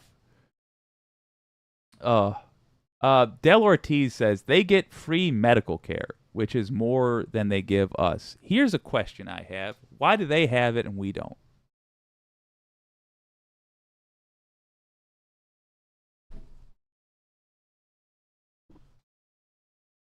I would like us to harass any politician which is against Medicare for all. I would like us to harass anyone. In fact, I'm obviously stealing from the Majority Report. I'm sorry. They've got a good structure. This is the fun part of the stream. Let's let our hair down a little bit and spitball some ideas. What is a petition or a way in which we could use these facts to embarrass them? What is a thing we could demand they sign? For example, Michael Moore went around asking, in what I feel was an incredibly effective stunt, he went around asking U.S. politicians who supported the war in Iraq if they would sign their kids up for the war. Good point. I'll tell you, as someone with a brother who was in the middle of all the mud and blood, I wanted a GD answer on that. Boy, I feel we should do the same thing with their health care. Why do they get free health care from the government, but the people they represent don't? Shouldn't they have to live like us? Are they saying, what arguments would they make? Well, can you imagine how bad it would look for the country if one of our politicians suddenly had a medical bill they couldn't afford? Yes, it would look terrible. It would look almost as bad as it looks to have the people the politicians serve have that happen. I think a petition makes a lot of sense. But it lacks something, it lacks putting them on the line. There should be a waiver that they can sign that genuinely takes them off the government's health care. And I would like to walk around asking politicians that don't support Medicare for all if they will sign it. Maybe we can just tell them that's what it is. Tell them it's like this is a 1499 form, and this will waive your right to health care from the government for the rest of your life. Will you sign this? Help me think of how we can do that. And I'll look into shock collars with remotes. Cyberspace case also. They need to go hard on not allowing our reps from being able to engage in the stock market. Yes, that needs to be banned flat out. The conflicts of interest there have proven to be deep and damaging. Nancy Pelosi got filthy rich doing just that. It needs to be done. Domenico Baja, don't forget the gliss, bliss, gless, and blessed good question, of course.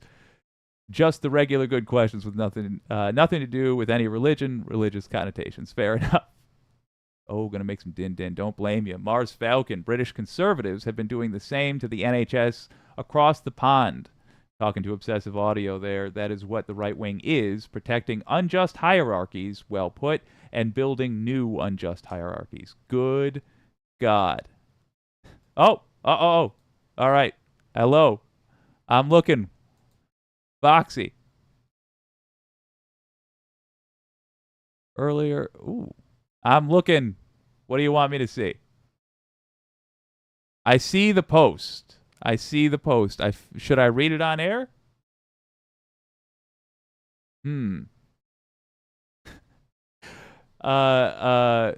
I'll scroll up through the comments a little bit. Trying to get my attention onto something. I don't see what the thing is. Jake, you said lick way too many times just now. Oh, no. Oh. I'm seeing the link. I've clicked the link.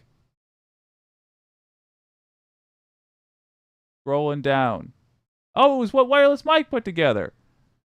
All right, cool. Am I being asked to read it on air? I will happily do that. Commented earlier on this. I wanted to share it with you. In response to the topic of third. Okay, here we go. Yeah, I'm going to read it on air. I like reading from Wireless Mike. In response to the topic of third-party candidates, this is on. Why the hell am I not advertising the page? This is run by Wicked Foxy Dragon. It is the What You Can Do Facebook page. I'm not logged into Facebook. Let me see if I can do this. I don't mind that it's going to take us a minute.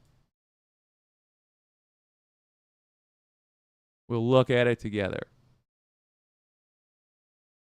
Okay, there we go. It'll look a little awkward, folks, but let's oh, it's actually fine. Cool. All right.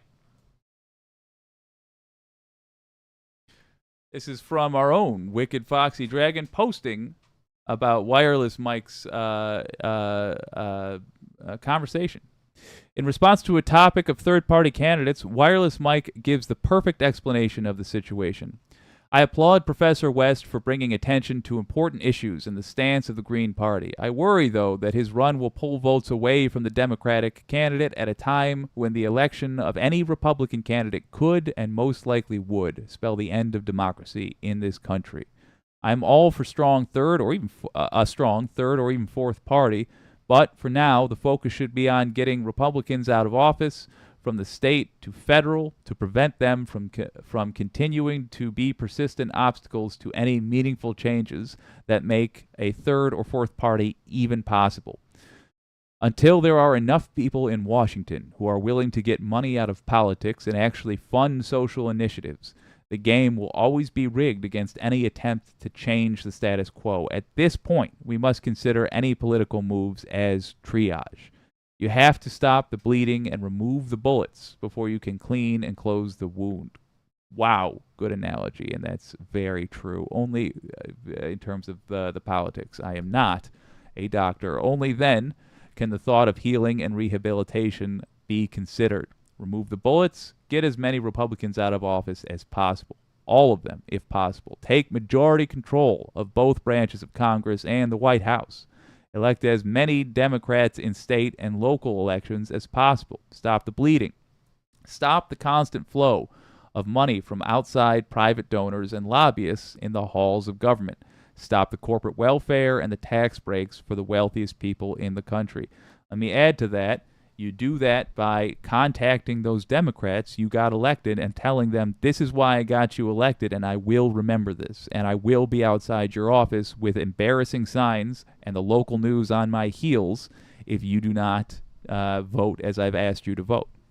Clean the wound. Change or remove the harmful policies that stand as Republican roadblocks to meaningful change, and weed out the corporate Democrats, wireless Mike, hell yeah, who sabotage any attempt to enact social and environmental reforms. True, we're talking Joe Manchin. We're talking before she was weeded out, Kristen Sinema. Hell yes, close the wound. Close the loopholes that have allowed the right-wing machine to establish such a corrupt and harmful foothold over the last 50 or more years, and create legislation to safeguard against such political fuckery taking place again in the future. Allow to heal. Allow the steps that are taken to take effect and monitor the true outcomes. Make course corrections when necessary as results become evident, and don't let unexpected negative effects snowball out of control before addressing them. I hope this man's considering running for office, or at least whispering into the ear of somebody that is. Rehabilitation. Build strong coalitions and representation that have otherwise gone unaddressed or flat out ignored for so long. Make the desired changes in an environment that is conducive to growth, healing, and progress. Beautiful. The right wing, the MAGA GOP, is an infection. One cannot heal when constantly fighting an infection. Yes! Yes! Beautifully put, wireless Mike. Wicked Foxy Dragon adding her own comments. We need to slow down a little and realize we can't just skip to the end. We can't skip steps. Well put, Foxy. That's it exactly. If we just try to elect someone we like before we rid the government of extremists, we will be where we are now, a president that wants to help America, but can't because extremists refuse to think about what's best. Voting for a third-party candidate could help the autocrat win. The last election was close. Yeah, it was too close. We need to vote for the Democrat to prevent the autocrat from winning.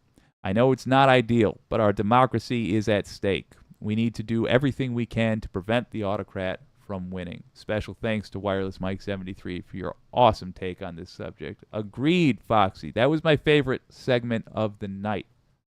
It was my favorite segment of the whole night. 100% agreed.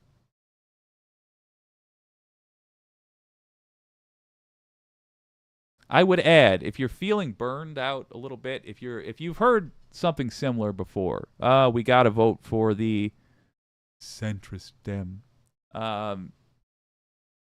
because the other thing's so dangerous. Last time it was, it was Trump before, so I guess it was the same thing, and I stand by that. But before that, it was Hillary, and the Trump-Hillary thing, we didn't really know what Trump was, and before that, I mean, we knew, but we couldn't prove it. Now we can prove it.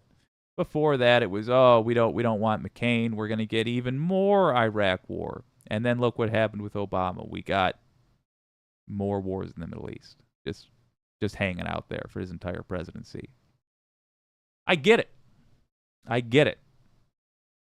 But I agree 100% with Wireless Mike's assessment here. This, first of all, truly is different than it ever has been before. Trump really has said out loud into a mic and got applauded for it. I can't stress this enough. People were into it. That he is going to suspend the Constitution.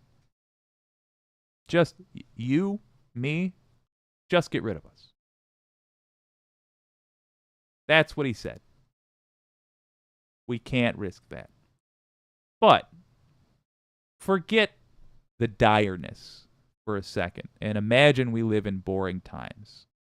I would make, if I'm honest with you, I would make probably the same assessment, because after having watched years of MAGA be successful at controlling their party, I've changed quite a bit how I view American politics. And frankly, politics all around the world. We're falling for the same tricks when we have such concerns only every 4 years. The true strength of the American people is in how difficult we are allowed to make our politicians' lives. We're allowed to contact every single politician. We're allowed to shame them publicly. And the local news is a hell of a thing. They are bored every single day. They are looking for content every single day. If you tell them, myself and 5 of my friends are going to be chaining ourselves to my representative's door, come by at 3:30 when we're going to do it, they will almost certainly do that. And they'll ask you why, and you'll explain why, and it will embarrass the hell out of your representative. That is where our strength is going to lie.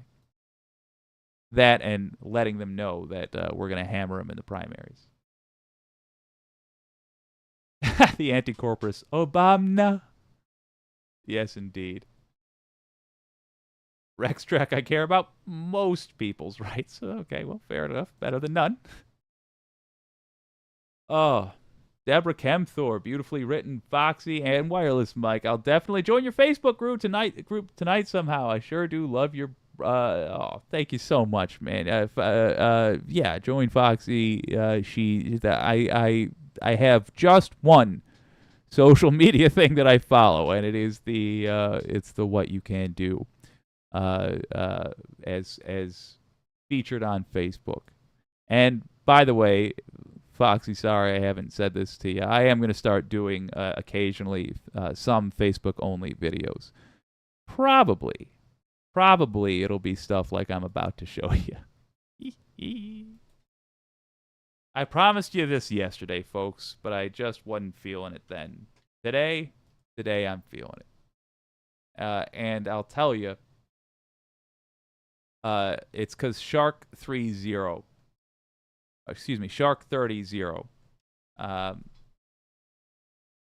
did a stream that is on this very subject, and I like his content. Hopefully I've copied the right link. It's Steven Crowder, and a sign that things are changing on that front. Let me do a proper intro, and then we'll talk about the deets. Yeah. Hey, there we go. Let's name them off together, shall we? Tell me if I forgot any. Steven Crowder, Tucker Carlson, Alex Jones. I didn't even know it was Kanye, but Kanye. Right-wing crazies, one by one, seem to be shriveling up and going away. It's almost as though they were really, really reliant on people who don't like to get into court trouble for their money. Almost. It's almost as though they can't help but to keep pushing the envelope until they enter the realm of illegality. It's almost as though they're bad people. And bad people do bad things. Almost. Well, after Sam Cedar literally broke Steven Crowder's heart on air, sent the man to the hospital, or he got elective surgery, whichever it was.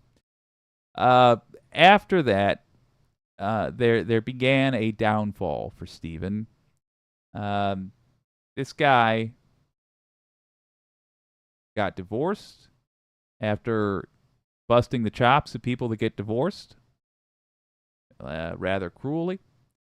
It was discovered that he's an abusive jerk. He picked a fight with the Daily Wire. Oh, add Gina Carano to that list of folks that got booted out of public life. Thank God. Yeah, he started beef with the Daily Wire, and they shredded him. They shredded him. Candace Owens, let him have what for. It's the only thing I am ever glad that Candace Owens did. Here's the numbers to back it up, brought to us by one of my favorite YouTube channels, even though I say the name, I butcher the name every time. Shark. God. Why? It's just that I'm psyched out now. That's it. Shark 30. He's the one that did it. Christ. Did you see this? So apparently, Steven Crowder, look at what Steven Crowder's been up to.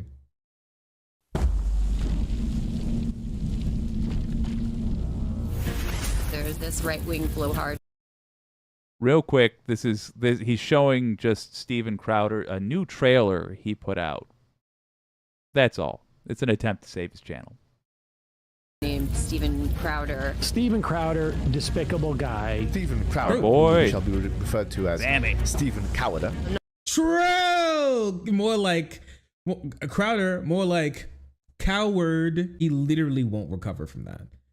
The fact that he put it in this video is proof that he has never recovered from that, and he never will. Cold feet Crowder. Can we call him coleslaw Crowder? I kind of like that. Extremely misogynistic and sexist. He's also homophobic. He's a disgusting garbage human being. Has been his brand from the very beginning. Just go look at the titles of that guy's videos. Like he's like the king of like saying horrible, offensive. There's something going on with Crowder. I fully believe this is a man that is on such a spiral. It is just shocking to me. Facts. Any person. His wife left him. Exactly what he is right now. Me with my life. Me with my wife. I have not offered a word on any of it.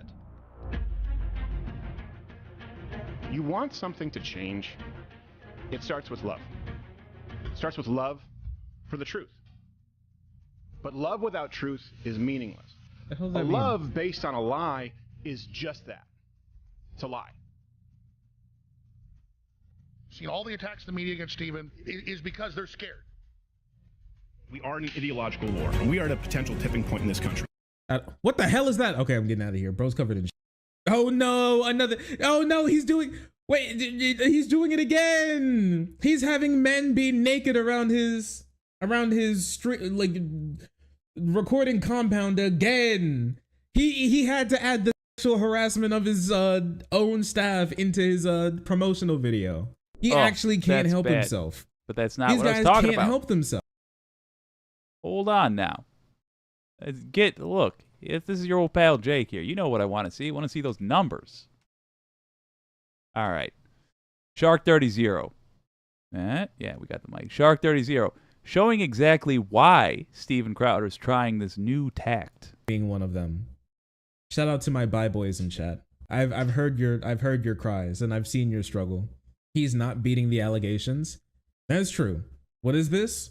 Well, I wanted to show you this, which is more important, which I think is super funny actually.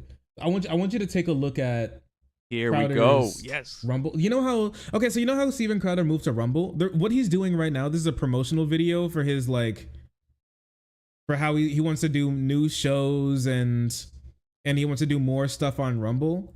Right? That's what all that is. It's just a big Rumble but why, content promotional video. I want to take a look super quick at how his stuff has been performing on Rumble because there's been a problem. I think he's doing it because I think he's dropping off. I think he believes he's dropping off. Oh so no! Rumble stats. Look at this. The views were bad, and they came up like 2 million. He peaked here at 2.8, and then ever since then it's just been it's been on the downturn.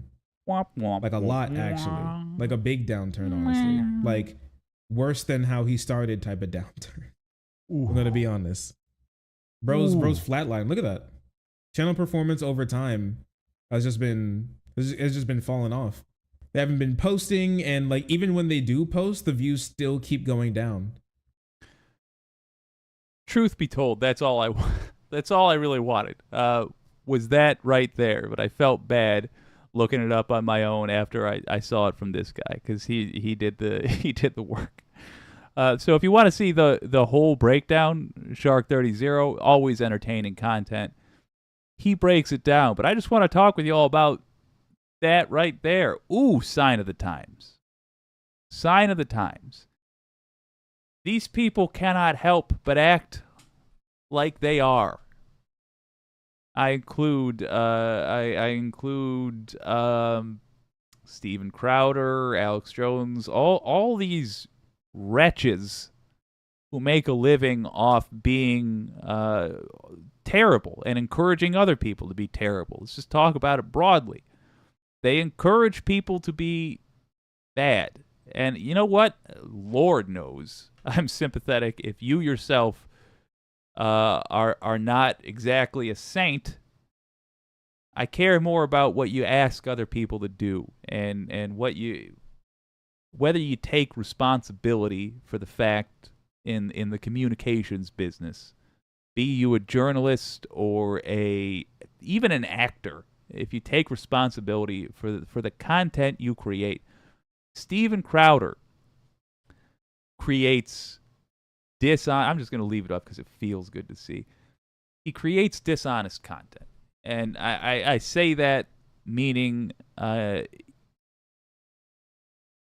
he knows enough about what he's talking about to dance around the truth, to have to hide the truth, to obscure certain facts that you would come across as soon as you Google it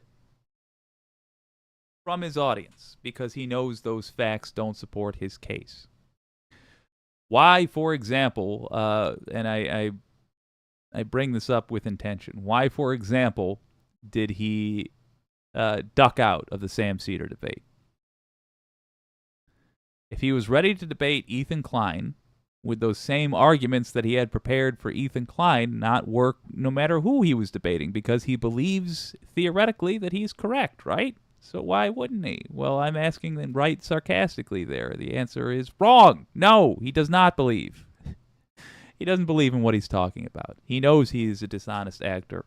And the sad thing is, not like he's lying to people to somehow sneakily do something that is helpful. You don't really have to lie for that. No, he's doing horrible things. He's abusing his wife and trying to make a world where it's easier to abuse your spouse. He's convincing people that there was voter fraud when there objectively was not an amount of voter fraud in the U.S. election of 2020 that could have affected the outcome. There was slightly less than the usual amount, which is always some dingbat voting in their dead family member's name. He does harmful things. And I look at this, and I think of that line from The Big Short. Remember that's Steve something movie? My God, I used to actually watch a great deal of movies. How come I can't remember anybody famous these days? Is that just what happens when you're a fan of the Majority Report? Christ. Steve Carell movie. I am reminded of that line from The Big Short, where the arguably main character says, I don't see how you can keep scamming people and run a business. That's what I see in right-wing politics. That's what I see going back to Bill O'Reilly. Now, I'll admit, in the AM radio days, there was just enough seclusion from the other parts of the world. There was just enough that apparently you could get away with it forever. But that era seems to be over. In the era of Ring doorbell cameras, whether you like them or not, in the whether they are a good or bad thing overall, in the era of cameras on your cell phone, in the era of social media, which saves your posts forever and ever if you don't choose to delete them and scrub them in some way, gets harder and harder to be a con artist. Just like in the Wild West, you could make a career out of being a bank robber because you rob a bank in some territory called Kansas, and then you ride to another territory and use your stolen bank money to start panning for gold or whatever. I mean, as technology changes, as the times change, certain kinds of crimes become more difficult, and certain things which harm people get defined and get labeled crime.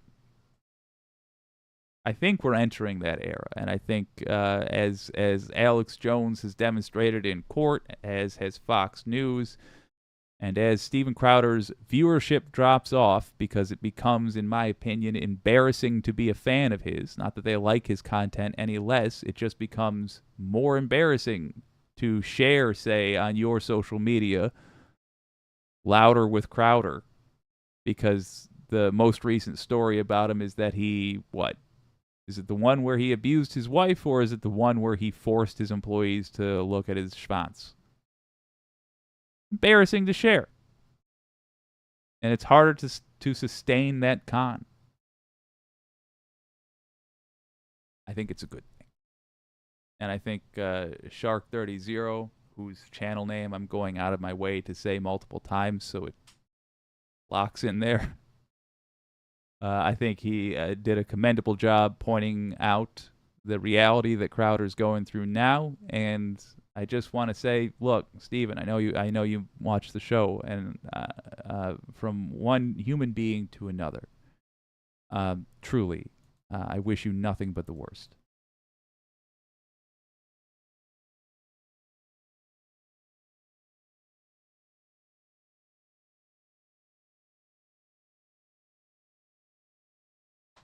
Ooh, The Anti-Corporatist. The Big Short is free on YouTube at the moment, by the way. Interesting. Maybe we'll do a Let's Watch together. I wish I would have known it was going to be free. I bought that. It's one of like 3 movies I bought. Die Hard, The Big Short, and I think God help me, one of the Rush Hours. Ooh. When the Ohio news broke, it actually hit me in a real emotional way. Yes!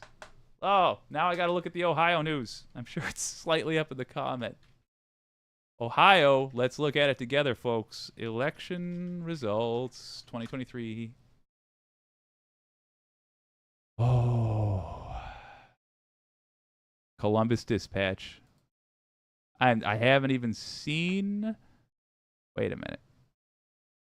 Updated 10:48 p.m. All right, good. What I'm about to read with y'all used to be basically the main part of my job. And I just want to give a shout out to the producers who are currently, or were up until recently, feverishly updating the article. I'm nervous.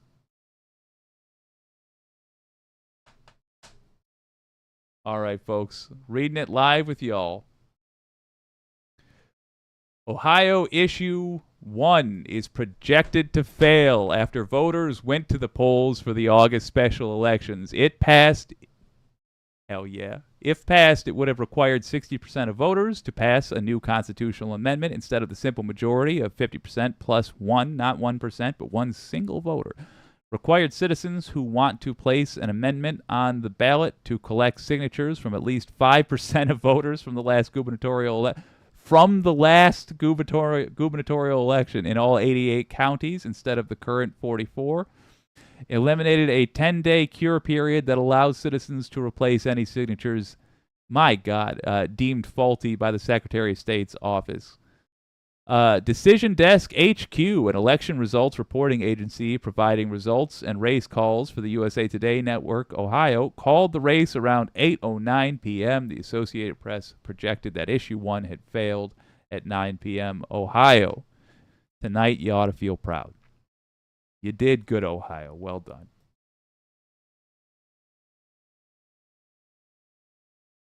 Well, folks, I'll tell you, I get why some streams just go on and on.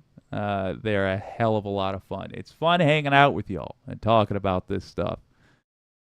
Please do remember, first of all, contact if you feel that the Supreme Court ought to have regulations. There's a link in the description.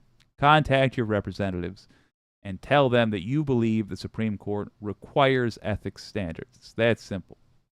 And also, if you happen to see a politician mention a piece of media they watch, send an email to whatyoucando@wycdnetwork.com. I'm going to be making a list where we track this, and then we're going to try to do some fun stuff with it.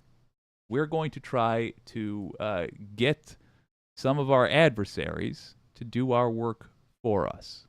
It'll be a hoot. I will see y'all tomorrow at 9, internet permitting. Inshallah. This has been WYCD. That stands for What You Can Do. My name's Jake.